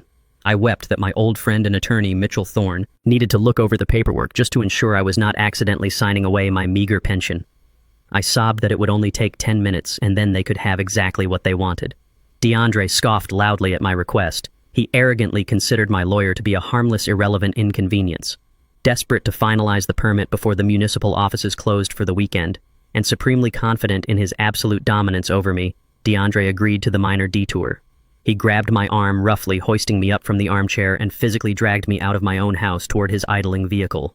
He shoved me into the back seat, treating me like a prisoner of war. The drive to the financial district was conducted in suffocating, hostile silence. When we entered the sleek corporate lobby of Thorne & Associates, DeAndre strutted through the glass doors with intense arrogance, totally oblivious to the lethal trap closing around him. Mitchell Thorne sat waiting behind his massive mahogany desk, playing his part beautifully. Mitchell greeted us with a mild bureaucratic indifference, pushing his wire-rimmed glasses up his nose, as if annoyed by the unscheduled interruption. DeAndre tossed the county zoning application onto Mitchell's desk, demanding a rapid review so we could be on our way. Mitchell skimmed the document, clicking his tongue in manufactured disapproval. He told DeAndre that the county application was legally insufficient for commercial rezoning because it failed to address the specific liability parameters of the reversionary trust holding the master deed. DeAndre panicked, demanding to know how to fix it immediately. Mitchell smoothly presented an alternative solution. He pulled a thick, freshly printed legal binder from his drawer. Mitchell explained in a dull, monotonous voice that he had taken the liberty of drafting a comprehensive commercial variance addendum. He claimed this document would automatically satisfy the city planners by explicitly separating my personal estate from their new business operations. DeAndre practically salivated at the prospect of a quick, permanent solution. Mitchell slid the heavy binder across the desk. The top page was a standard legitimate municipal zoning release complete with official county seals and boilerplate language regarding agricultural rezoning. But beneath that innocuous cover page lay a masterclass in corporate legal destruction. The secondary pages were entirely divorced from municipal zoning. Mitchell had expertly drafted a binding, unassailable corporate confession. The document formally recognized that DeAndre's LLC had illegally developed land belonging to my trust. It contained a comprehensive admission of debt holding DeAndre personally, not just corporately liable for the $200,000 fraudulent credit line he had secured against my primary residence. It explicitly stated that his shell company assumed total financial responsibility for all unauthorized construction costs.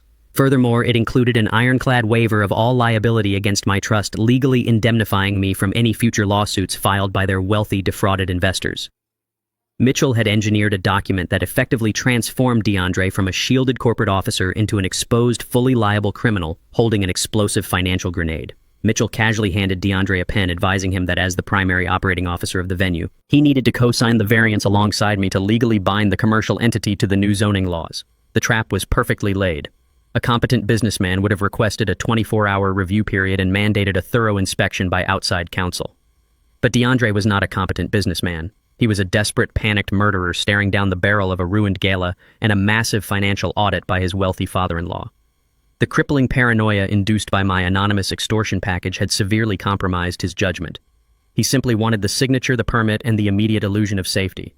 He reached out and snatched the black pen from Mitchell's hand. DeAndre did not bother to flip past the first page. He did not read a single paragraph of the fine print hiding beneath the county seal.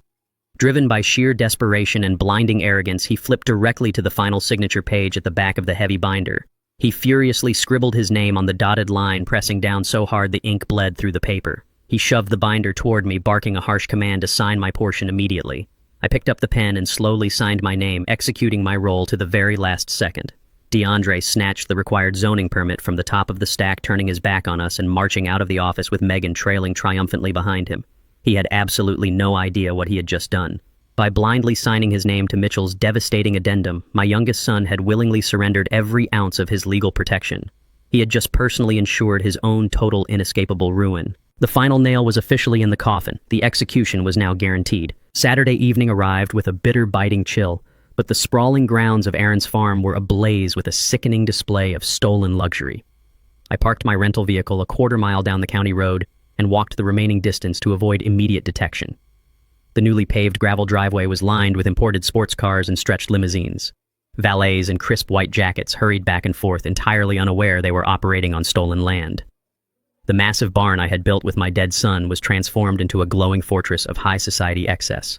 Crystal chandeliers cast a warm light over 300 of the city's most influential elites, all dressed in designer gowns and expensive tuxedos. I did not arrive wearing the threadbare brown suit from the restaurant. I wore a bespoke midnight blue tailored suit, a garment that fit perfectly over my shoulders, projecting the quiet, undeniable authority of a man who commanded immense wealth. I walked straight up the stone pathway, the snow crunching sharply beneath my polished leather shoes. The time for hiding in the shadows and playing the frail, confused pensioner was officially over. I was walking into the lion's den, fully prepared to slaughter the lions. I bypassed the velvet ropes and stepped directly through the heavy oak doors of the renovated barn. The sheer scale of their fraudulent enterprise was staggering. Waiters circulated with silver trays of expensive caviar and imported champagne. A live string quartet played softly from a raised wooden stage in the corner. I stood in the main entryway, a silent, immovable monolith amidst the swirling, wealthy crowd. It took less than 2 minutes for Megan to spot me. She was standing near the center ice sculpture wearing an extravagant silver gown, laughing brightly with a group of local politicians. Her smile vanished the instant her eyes locked onto my face. She excused herself frantically from her affluent guests and stormed across the polished hardwood floor. Her face twisted into a mask of pure, unfiltered panic. She hissed at me through gritted teeth, demanding to know what I was doing here and threatening to call the police if I did not leave the premises immediately. I did not respond to her frantic threats. I simply stood my ground, staring at her with an empty, freezing gaze that made her physically recoil. Megan snapped her fingers, signaling two massive, broad-shouldered private security guards stationed near the coat check. She ordered them to physically remove the trespassing vagrant from her exclusive property. The guards moved toward me with aggressive intent, reaching out with heavily muscled arms to grab me and drag me out into the freezing night. I raised my right hand in a sharp, authoritative gesture that halted them instantly. I reached inside my tailored jacket pocket and retrieved a thick official envelope. I pulled out the certified county-stamped master deed for the entire 200-acre estate. I unfolded the heavy parchment and held it up directly in front of the head security guard's face. I advised him in a cold, steady voice to carefully read the name printed under the primary ownership clause before he made a catastrophic career mistake that would result in a massive civil lawsuit. The guard squinted at the legal document, his eyes scanning the raised state seal and my notarized signature. He looked from the paper to my stoic face, quickly realizing the severe legal implications of assaulting the verified property owner. He took a massive step backward, raising his hands in a gesture of surrender, and signaled for his partner to stand down. Megan shrieked at them, demanding they follow her strict orders and throw me out into the snow. The head guard simply shook his head, informing her that he could not legally evict a man from his own undisputed property. Megan's face drained of color as the reality of her total powerlessness began to set in. The sudden commotion at the entrance drew the unwanted attention of Megan's parents. Bradley and Susan pushed their way through the dense crowd of wealthy guests, their faces flushed with arrogant indignation at the disruption of their perfect evening. Bradley marched up to me, stepping aggressively into my personal space. He attempted to use his physical size and perceived wealth to intimidate me exactly as he had done in my modest living room just days prior. He loudly demanded to know why I was ruining his daughter's grand opening, blatantly insulting my presence, and loudly threatening to have me permanently institutionalized by Monday morning. I did not flinch or lower my gaze. I stood perfectly still, letting his pathetic empty threats wash over me like water off a stone. I reached back into my jacket pocket and retrieved a second set of documents. This was the complete, unredacted record of the reversionary trust that held the absolute rights to Aaron's farm. I thrust the thick stack of papers directly into Bradley's chest, forcing him to take them or let them drop to the floor. I spoke in a clear, commanding tone that sliced completely through the ambient noise of the party. I instructed Bradley to read the specific clauses regarding land development and commercial zoning rights. He snatched the papers, angrily pulling a pair of reading glasses from his breast pocket. Susan peered over his shoulder, her initial arrogance quickly melting into profound confusion as she read the dense legal text. I watched Bradley's eyes track across the heavily worded legal paragraphs. I explained the grim situation to him using simple, devastating terms. I told him that Megan did not own a single inch of this sprawling property. I detailed exactly how the trust automatically reclaimed the deed the very second my son passed away. Bradley's hands began to shake violently as he reached the final signature page. I leaned in close, ensuring my words hit him with maximum psychological impact. I informed him that the $500,000 he had proudly invested into renovating this barn and paving the expansive driveway was entirely void. He had heavily financed the illegal development of privately held land without securing a single valid commercial permit from the actual owner. I told him that I was the sole legal owner of every brick, every chandelier, and every drop of asphalt he had paid for.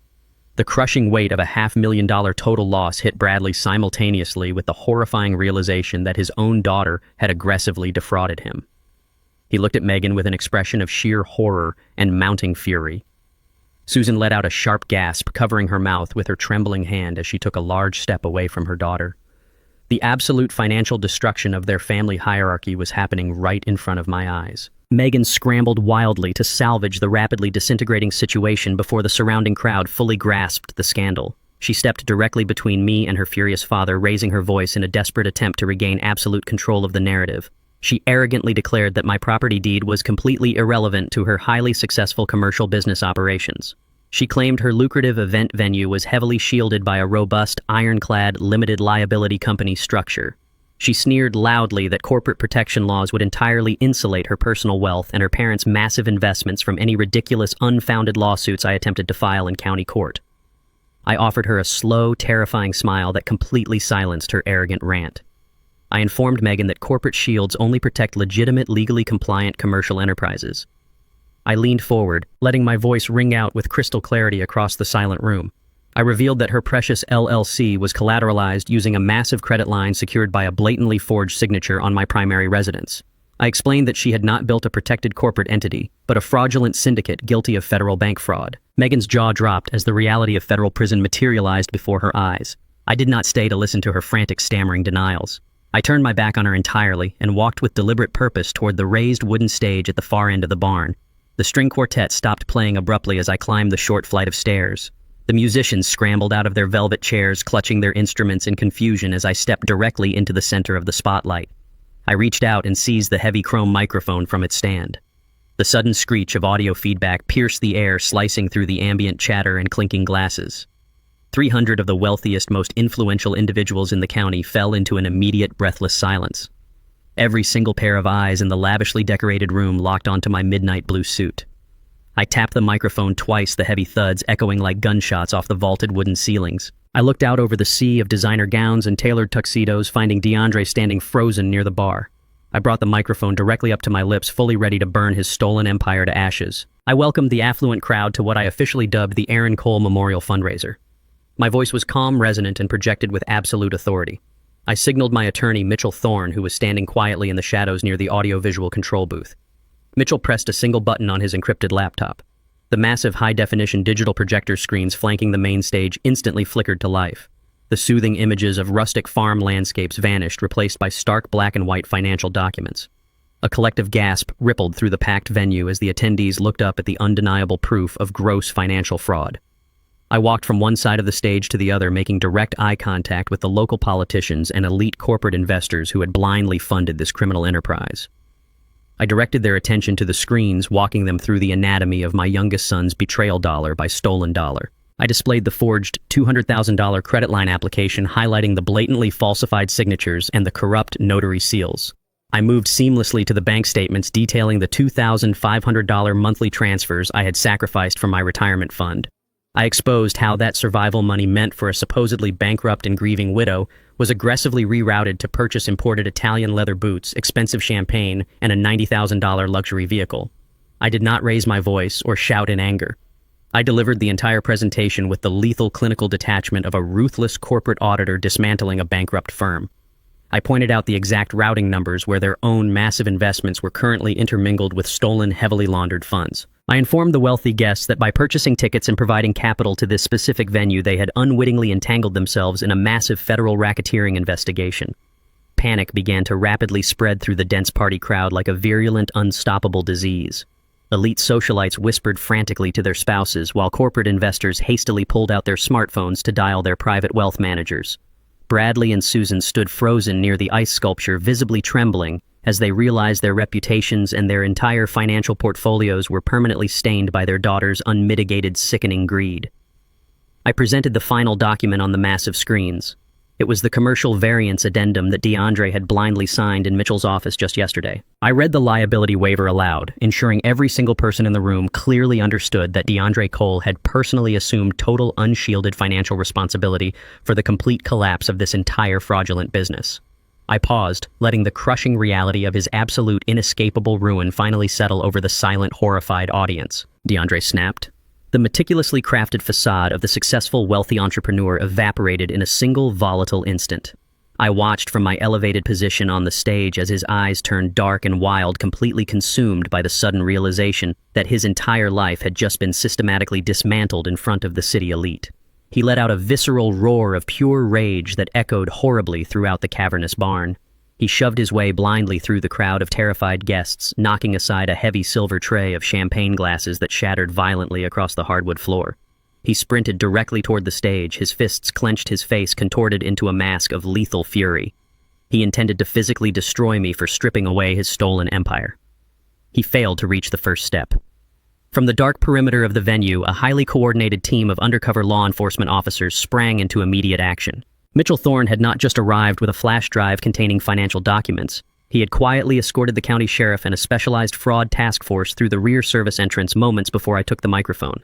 2 heavily armored deputies intercepted him with uncompromising force. The lead deputy drove his shoulder directly into his chest, tackling him backwards off the stairs. He hit the hardwood floor with a sickening thud, the wind knocked out of his lungs. He thrashed wildly, screaming curses and swinging his fists in a blind panic, desperately fighting to break free and reach the stage. The officers did not offer him a single ounce of leniency. A third deputy joined the fray, grabbing his flailing arm and twisting it sharply behind his back with practiced mechanical efficiency. They pinned my youngest son face down against the floorboards, pressing a heavy knee firmly between his shoulder blades to completely neutralize his aggressive resistance. The metallic click of heavy steel handcuffs ratcheting tightly around his wrists echoed clearly over the stunned silence of the observing crowd. He pressed his cheek against the cold wood, gasping for air, his chest heaving as he realized he was completely paralyzed. He stared up at me from the floor, his eyes filled with a toxic mixture of absolute hatred and profound disbelief. He screamed that I was a bitter, vindictive old man who had maliciously ruined his entire future. I stared down at him from the stage, feeling no pity, no remorse, and absolutely no paternal affection. I stood perfectly still, adjusting the cuffs of my tailored suit jacket with calm, measured precision. The wealthy guests backed away in sheer horror, forming a wide, empty circle around the violent arrest unfolding in the center of their exclusive gala. Megan shrieked from the back of the room, attempting to run toward her husband, but a female deputy stepped immediately into her path, placing a firm hand on her chest to halt her frantic advance. The entire luxury venue descended into a chaotic, terrifying tableau of justice long overdue. I gripped the chrome microphone tightly, bringing it to my lips. The frantic murmurs of the wealthy crowd instantly died away. The entire barn fell into a suffocating, breathless silence. Everyone stared at me, waiting for the blow. DeAndre thrashed weakly against the floorboards, completely neutralized by the heavy weight of the arresting deputies. Megan stood frozen near the ice sculpture, her face pale and streaked with makeup, desperately trying to comprehend the sheer magnitude of their collapse. I looked out over the sea of terrified faces, my gaze sweeping across the opulent room funded entirely by my stolen wealth and my dead son's blood. I took a deep, steadying breath, letting the absolute coldness of my vengeance coat every single syllable. I informed the horrified audience that the grand opening gala was officially canceled. I stated calmly that securing forged credit lines and executing massive corporate embezzlement were indeed serious federal offenses. However, leaning forward, locking my eyes directly onto my struggling son, I informed the silent crowd that financial theft was absolutely not the primary reason the police had arrived tonight. I pulled my smartphone from my jacket pocket with slow, deliberate precision. The entire room hung on my every movement, a collective breath held tight in the chests of the city's most powerful people. The deputies pressing DeAndre into the hardwood floor did not flinch, their training keeping them completely focused on their violent suspect.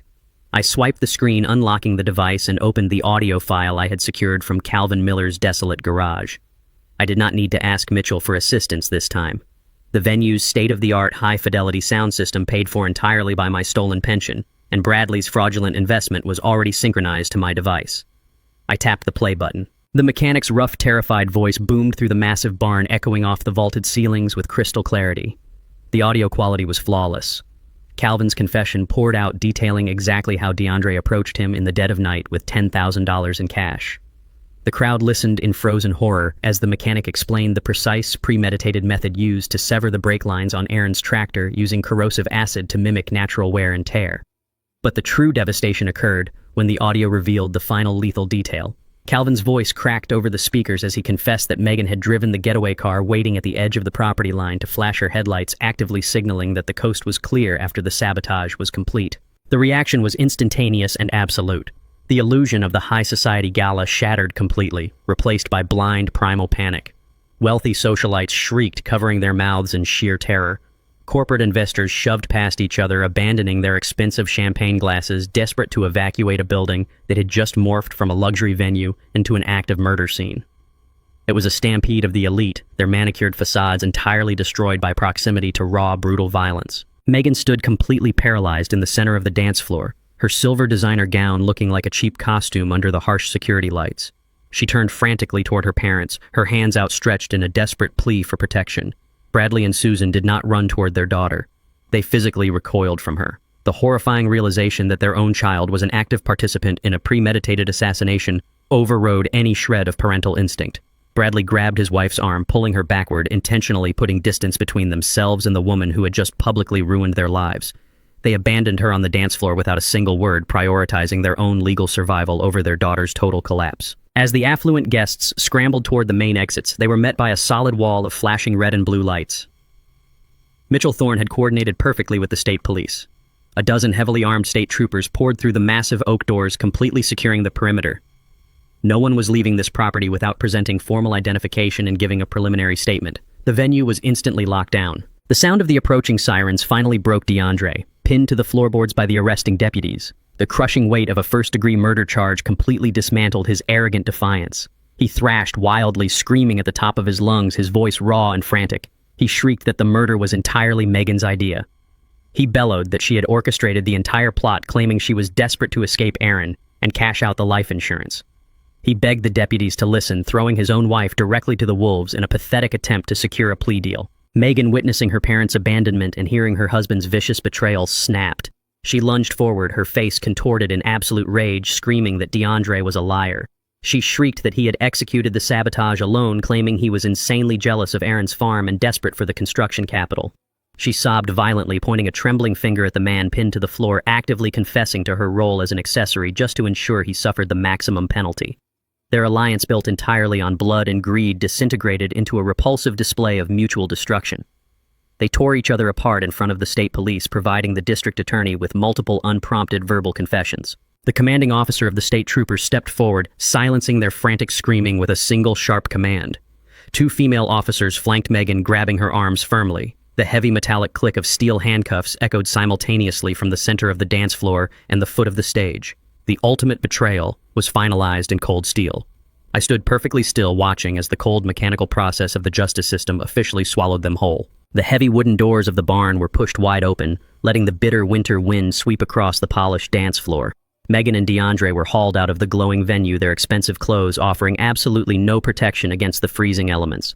The deputies marched them aggressively down the stone pathway and directly into the newly paved driveway, which was now a chaotic sea of flashing emergency lights and churning slush. Megan stumbled in her high heels, her silver designer gown dragging heavily through the thick, freezing mud. She wept hysterically, her immaculate makeup running down her face in dark streaks, leaving her looking utterly pathetic. DeAndre fought the officers every single step of the way, twisting his shoulders and kicking wildly at the frozen gravel. The deputies showed zero tolerance for his resistance. They slammed him face first against the hood of a state police cruiser, the sharp impact silencing his frantic curses instantly. They shoved him into the back of the heavily caged vehicle, slamming the door shut with a resounding metallic clatter. Megan was forced into a separate cruiser, her shrieks muffled behind thick ballistic glass. The spectacle was a flawless, merciless execution of justice. I watched the chaotic scene unfold from the top of the porch steps, adjusting my tailored suit jacket against the biting cold. The remaining guests were being corralled by state troopers, ordered to present identification and provide contact information before being permitted to leave the premises. As the crowd shuffled toward the perimeter, Bradley broke away from the group and marched directly toward me. His face was a mottled crimson, his arrogant posture completely deflated by the sheer magnitude of the public scandal. He stepped cautiously onto the bottom step, looking up at me with a desperate, calculating gleam in his eyes. He lowered his voice to a conspiratorial whisper, entirely abandoning his previous condescension. Bradley offered me a massive financial settlement right there in the freezing wind. He promised to write a personal check for $1 million payable immediately if I agreed to publicly state that his investment firm was an innocent victim in this fraudulent enterprise. He begged me to keep his family name out of the local press, terrified that the resulting media frenzy would permanently destroy his corporate reputation and trigger a massive sell-off by his own wealthy investors. I looked down at the man who had stood in my living room and hurled racial insults at my supposedly failing mind. I did not raise my voice, but I spoke with a lethal clarity that made him physically shudder. I informed Bradley that his arrogant bribe was entirely useless. I explained that I had not simply handed the district attorney a collection of forged property deeds and audio recordings. My lawyer had also forwarded a comprehensive, deeply documented financial dossier directly to the federal authorities. I told him the Internal Revenue Service was already actively auditing every single account, trust, and holding company tied to his name. By aggressively funding his daughter's illicit venue with off-the-books capital, he had knowingly financed a criminal syndicate built on federal bank fraud. I watched the blood completely drain from his face as the reality of his situation settled in. I assured him that federal agents would be raiding his corporate offices by Monday morning. I instructed him to save his $1 million bribe for a highly competent defense attorney because he was going to need one simply to avoid joining his daughter in a federal penitentiary. Bradley opened his mouth to speak, but no sound emerged. He turned and stumbled away into the dark, looking like a completely broken man. The chaotic convoy of state police cruisers and flashing emergency vehicles slowly began to filter out of the driveway, their tires crunching loudly over the frozen gravel. The piercing wail of the sirens echoed across the rural landscape, gradually fading into the vast empty darkness of the county roads. The wealthy elites, stripped of their arrogance and terrified of the impending federal investigations, hastily piled into their luxury vehicles and fled the property. Within an hour, the sprawling estate was entirely devoid of the parasitic crowd that had polluted it. I stood completely alone on the wide wooden porch of the farmhouse. The silence of the winter night finally returned, pure and absolute, washing over the property like a cleansing tide. The blinding security floodlights cast long, stark shadows across the empty yard, illuminating the deep, muddy tracks left behind by the police cruisers. I stepped off the porch and walked slowly toward the massive, renovated barn. The heavy oak doors remained wide open. I stepped inside the cavernous space. The contrast between the opulent, abandoned decorations and the sheer brutality of the arrests was incredibly stark. Half-empty crystal champagne flutes littered the tables. Expensive silk napkins lay trampled on the hardwood floor alongside discarded designer jackets. The string quartet's instruments sat abandoned on the raised wooden stage. The physical remnants of their arrogant celebration looked like the ruins of a defeated empire. I walked across the dance floor, my footsteps echoing loudly in the immense quiet room. I felt a profound, exhausting sense of finality settling deep into my bones. The complex, agonizing war I had waged to avenge my firstborn son was officially over. I had systematically dismantled the people who murdered Aaron, ripping away their stolen wealth, their public dignity, and their physical freedom. I had reclaimed the soil where my son had poured his sweat and his dreams. I walked back out into the freezing night air, zipping my coat tight against the bitter wind. I stood in the center of the driveway, looking up at the clear, starry sky. I did not feel an overwhelming surge of joy or a sudden release from my grief. The gaping hole left by Aaron's violent death would never be entirely filled, but the suffocating, toxic anger that had fueled my every waking moment for the past several weeks was entirely gone. It was replaced by a cold, enduring peace. The scales of justice were finally balanced. I had honored my son's memory with ruthless, uncompromising precision.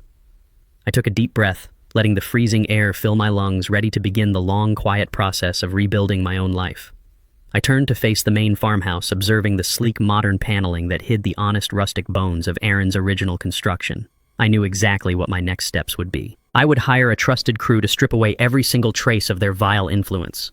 The gaudy chandeliers and white leather furniture would be hauled to the landfill.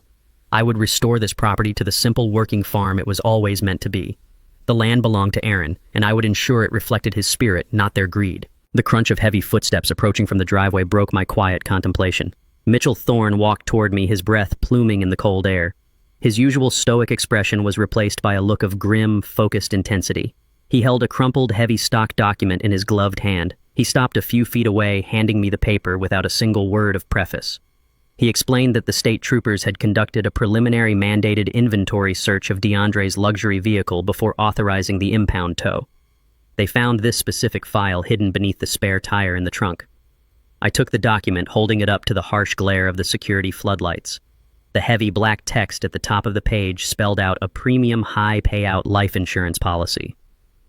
My eyes scanned the beneficiary line, spotting DeAndre's forged signature. I looked at the primary insured name printed clearly across the center of the page. It was an active, newly minted policy taken out strictly on my life, featuring a massive payout clause for accidental death. Exactly 1 week after the flashing lights of the state police cruisers faded from the farmhouse driveway, I found myself sitting in the sterile fluorescent-lit visitor center of the county correctional facility. The journey to this bleak concrete fortress had been long and silent. I drove my truck through the gray winter morning, navigating the bleak industrial roads with a singular, unwavering purpose. I passed through the rigorous security checkpoints, surrendering my coat and passing through the metal detectors with the calm, mechanical obedience of a man who had absolutely nothing left to hide. The visitor room smelled strongly of industrial bleach, stale sweat, and stagnant despair. I sat perfectly still in a hard plastic chair, waiting behind a thick sheet of reinforced bulletproof glass. The heavy steel door on the opposite side of the transparent partition buzzed loudly, swinging open with a harsh metallic clatter. A heavily armed prison guard escorted DeAndre into the small, cramped booth. My youngest son was completely stripped of his tailored designer suits, his expensive luxury watches, and his arrogant corporate swagger. He wore a faded, oversized orange jumpsuit that swallowed his frame, making him look frail and diminished. His wrists were shackled securely to a heavy chain wrapped tightly around his waist. He looked utterly exhausted. His face was gaunt and pale under the harsh overhead lighting, deeply shadowed by severe sleep deprivation. He was entirely deprived of the expensive imported scotch and the luxury comforts he had mercilessly murdered his own brother to secure. He shuffled into the rigid metal chair and picked up the black plastic telephone receiver attached to the concrete wall with a short armored cable. I picked up my receiver, holding it firmly to my ear. I did not offer a greeting. I did not ask how he was adjusting to his new environment. I simply stared at him, letting the heavy, suffocating silence establish the absolute power dynamic of this final interaction. DeAndre spoke first. His voice was frantic, trembling with a pathetic, highly manufactured desperation. He practically begged me for a financial lifeline. He leaned forward, ignoring the painful clinking of his heavy metal chains, and told me that his assigned public defender was completely incompetent. He complained that the district attorney was aggressively pushing for the maximum penalty, refusing to entertain any standard plea negotiations. He whined that Mitchell Thorne had successfully frozen every single bank account shell company and hidden asset, leaving him entirely destitute and incapable of mounting a credible legal defense. He wept that Megan had formally accepted an aggressive plea deal, officially turning state's evidence against him to save herself from the lethal injection protocol. He pressed his shackled, trembling hands against the smudged safety glass, pleading with me to hire a premium defense attorney to secure a reduced sentence. He cried that he was still my son, leaning heavily on the deeply sacred familial bond he had violently and systematically destroyed. He swore that the tractor sabotage was a terrible, isolated mistake born out of blinding financial panic and toxic peer pressure from his wife's wealthy family. He promised that if I saved him from spending the rest of his natural life behind bars, he would dedicate his entire existence to making amends and honoring Aaron's memory. I listened to his pathetic, rehearsed performance without interrupting, my face remaining an absolute, immovable mask of stone. I did not feel a single shred of paternal instinct. I reached inside the interior breast pocket of my tailored suit jacket. I bypassed my leather wallet and my vehicle keys, pulling out the folded, heavy stock document Mitchell Thorne had handed me in the freezing driveway a week ago. I unfolded the crisp paper and pressed it completely flat against the reinforced glass, ensuring the harsh overhead lights illuminated the bold black text. I watched DeAndre's bloodshot eyes track across the page. I watched him read the official corporate header identifying the document as a premium high-payout life insurance policy. I watched his gaze drop to the beneficiary line bearing his forged, hurried signature. I watched him register the primary insured name printed clearly across the center of the page. It was my name. The sheer, unadulterated panic that seized his features was absolute. The fabricated tears dried up instantly. His mouth opened and closed rapidly, struggling to form a coherent defense for a legal document that explicitly monetized my impending death. I tapped my index finger against the thick safety glass, positioning it right over the massive financial payout clause for accidental death. I spoke into the plastic receiver with a quiet, lethal clarity that cut through his panicked breathing. I asked him exactly how much my life was worth compared to his brother's. The silence stretching across the secure phone line was suffocating and absolute. DeAndre's fragile, desperate facade shattered into a million jagged pieces. The undeniable proof of his premeditated, ongoing malice was pressed right against the glass, permanently obliterating his claim that Aaron's death was an isolated incident of financial panic. He realized with terrifying clarity that I held the final damning piece of evidence that elevated him from a desperate debtor to a systematic serial killer in the eyes of any jury. He slumped forward in his metal chair, the heavy chains around his waist rattling loudly against the steel table. He began to hyperventilate, gasping for air as the full crushing weight of a guaranteed life sentence eliminated the remaining oxygen from his lungs. He surrendered completely. The words spilled from his mouth in a frantic, broken rush of raw, unfiltered confession. He admitted that the fake psychiatric evaluation and the forged assisted living facility documents were merely temporary contingencies designed to neutralize my immediate legal authority. His ultimate final objective was always to liquidate my hidden assets and secure the massive insurance payout. He confessed the exact horrifying mechanics of his secondary assassination plan. He detailed how he had systematically researched my daily routine, my dietary habits, and my medical prescriptions. He admitted he fully intended to introduce a highly concentrated, undetectable toxin directly into my daily heart medication, once I was securely locked inside the isolated ward of Oak Ridge Manor. He calculated that the corrupt facility doctors would quickly write off my sudden cardiac arrest as a natural, tragic consequence of my advanced age and declining health following the loss of my eldest son. He wept openly, clutching the plastic receiver with both hands, sobbing that the massive construction debts and the violent extortion threats from his illegal lenders had completely corrupted his mind. He spewed pathetic justifications, blaming the intense pressure of maintaining his fake luxury lifestyle in front of Megan's elite parents for turning him into a monster. I sat perfectly rigid, listening to the man I raised detail his exact blueprints for my quiet execution. I did not shout. I did not curse his name. I did not demand to know how he could betray his own flesh and blood with such clinical, terrifying precision. The burning, toxic rage that had fueled my actions for the past several weeks was entirely gone. I felt nothing. Absolutely nothing. I looked at the sobbing, broken creature on the other side of the reinforced glass and felt a profound, chilling detachment. The intense, unconditional love that defines a father had been surgically excised from my soul, replaced by the cold, mechanical logic of a judge observing a condemned, irredeemable criminal. He was no longer my youngest son. He was simply a highly dangerous liability that had been successfully and permanently neutralized. DeAndre continued to weep, pressing his sweaty forehead against the smudged safety glass, begging for a single shred of mercy from the man he planned to murder. He cried out that he did not want to die alone in a freezing concrete cell. I slowly folded the life insurance policy and slid it securely back into my suit pocket. I looked directly into his terrified, tear-streaked eyes, ensuring he felt the absolute void where my fatherly love used to reside. I spoke my final words to him in a voice entirely devoid of any human warmth. I informed him that I could not save him from dying in a prison cell because he was already a ghost to me. I told him he died the exact day he drove onto Aaron's farm and cut his brother's brakes. I placed the black plastic receiver gently back onto its metal hook, cutting off his frantic screaming pleas mid-sentence. I stood up from the hard plastic chair, turned my back on the glass booth, and walked out of his visitor center without looking back a single time. The air inside Mitchell Thorne's executive corner office was climate-controlled and perfectly still. It offered a stark, sterile contrast to the suffocating chill of the county jail visitor center where I had just severed my final ties to my youngest son. I sat directly across from my attorney, a heavy sterling silver pen resting lightly between my fingers. The massive mahogany desk was completely covered with thick stacks of finalized legal decrees, aggressive asset forfeiture mandates, and state-mandated seizure authorizations. Mitchell sat quietly across from me, his hands folded neatly over his yellow legal pad, waiting for my final confirmation to execute the financial death blow. I did not hesitate for a single fraction of a second. I picked up the heavy pen and began signing my name to every single dotted line with mechanical, ruthless precision. These documents were not simply standard legal maneuvers, they were the absolute execution orders for DeAndre and Megan's fraudulent, blood-soaked empire. I authorized the immediate liquidation of their remaining corporate structures. I gave the state my explicit legal blessing to strip them down to their bare bones. Mitchell collected the signed papers, his face completely devoid of any sympathetic emotion.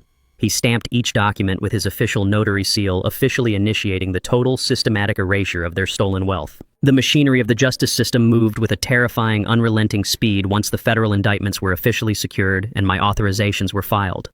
Within 48 hours, an army of state marshals descended upon the illegally renovated farmhouse to execute the complete, uncompromising asset seizures. I stood at the very edge of the property line alongside Mitchell, watching the grim, methodical process unfold from a safe distance. A fleet of heavy flatbed tow trucks arrived to repossess the fleet of imported sports cars and stretched limousines abandoned by the fleeing guests on the night of the gala. Following closely behind them was the specialized repossession team tasked with seizing Megan's brand-new $90,000 luxury SUV. They hauled the massive vehicle away, stripping her of the very asset she had purchased using my forged signature as collateral.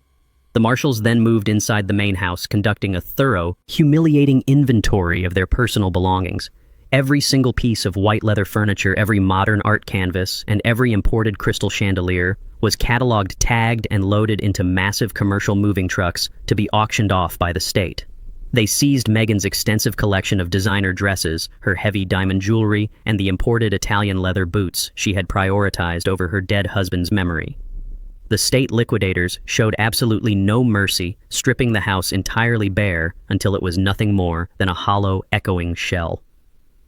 The proceeds from the state-sponsored auction were aggressively seized by the federal courts to begin compensating the defrauded investors. But my legal claim held the absolute primary priority. 2 weeks later, a certified cashier's check arrived at Mitchell's office via secure courier. It was drafted for exactly $33,000. It was the precise amount of survival money they had systematically drained from my retirement accounts under the guise of an impending bankruptcy. I held the heavy paper in my hands, feeling absolutely no joy at the recovery of the funds. The money was thoroughly tainted, saturated with the malicious deceit of my youngest son. I immediately endorsed the check and instructed Mitchell to deposit the entire sum directly into the blind trust.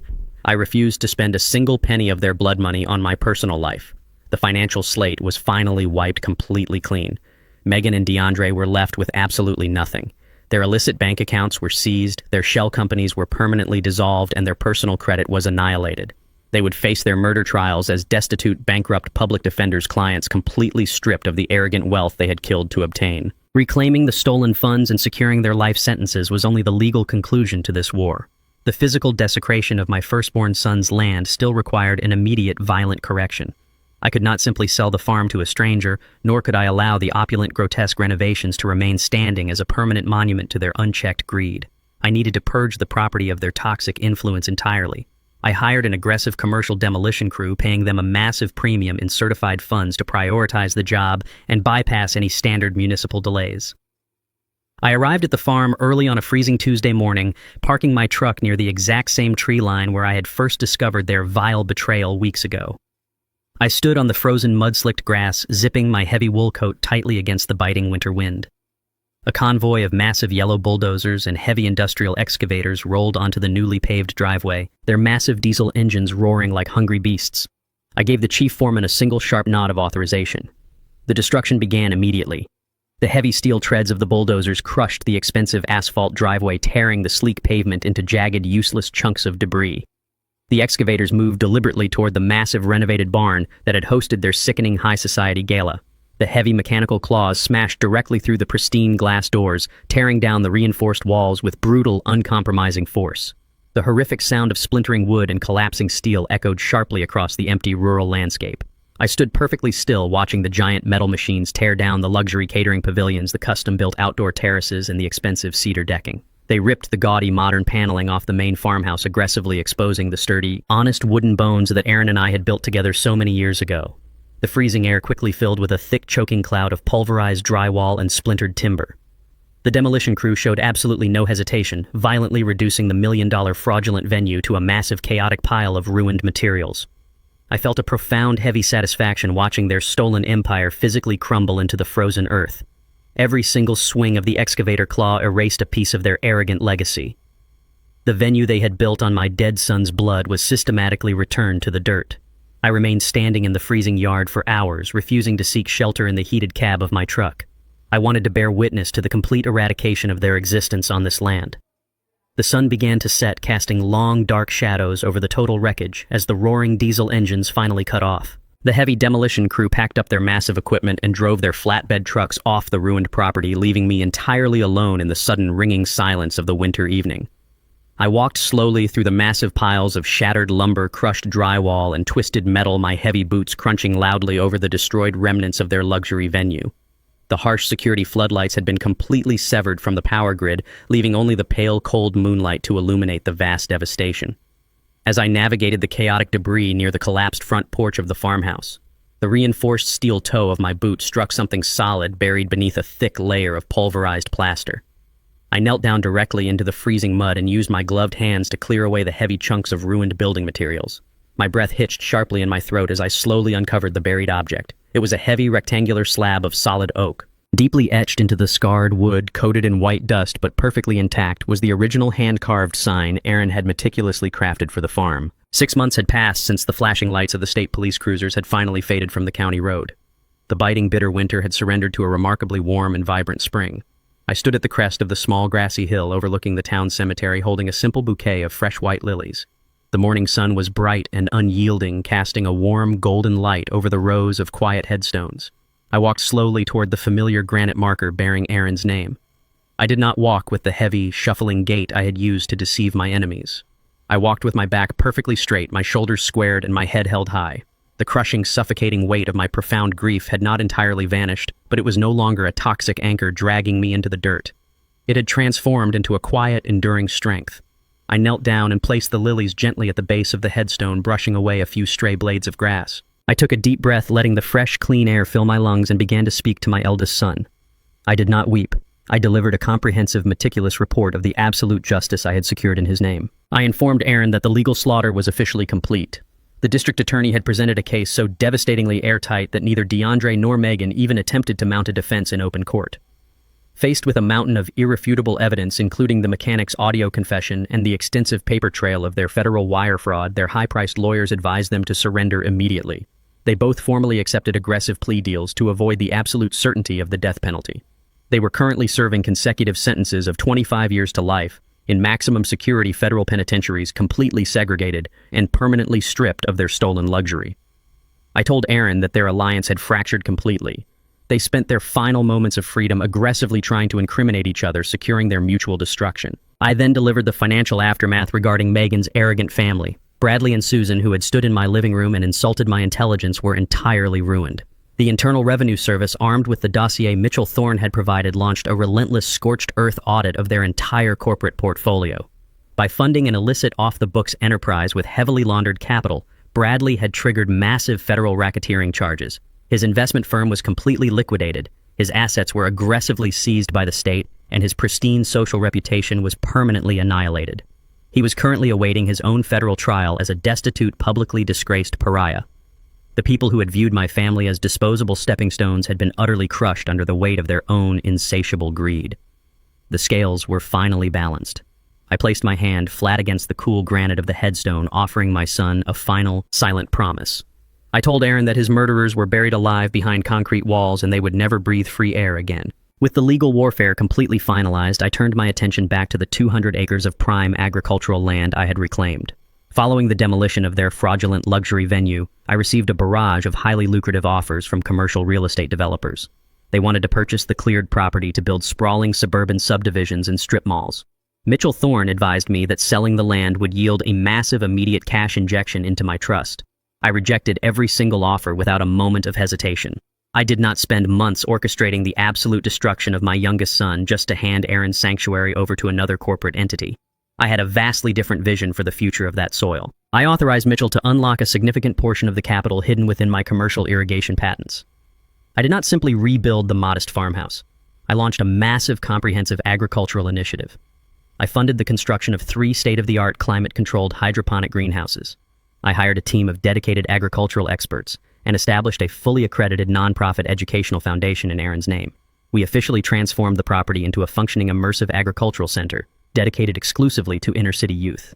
I wanted to take children who had never seen a horizon uninterrupted by concrete, who had never felt the deep, rewarding exhaustion of honest labor, and teach them how to cultivate life from the soil.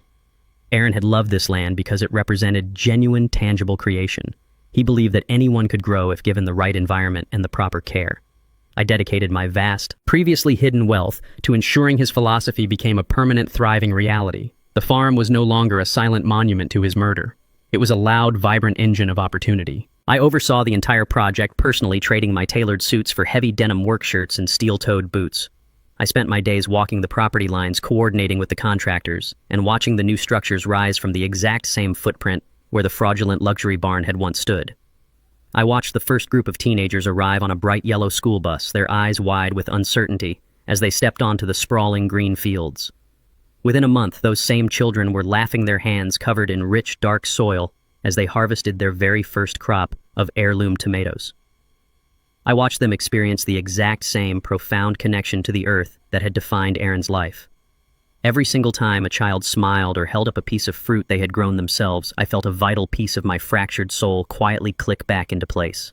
I had weaponized my wealth to destroy the evil that infected my family, but I was now using that exact same power to actively cultivate pure, undeniable good.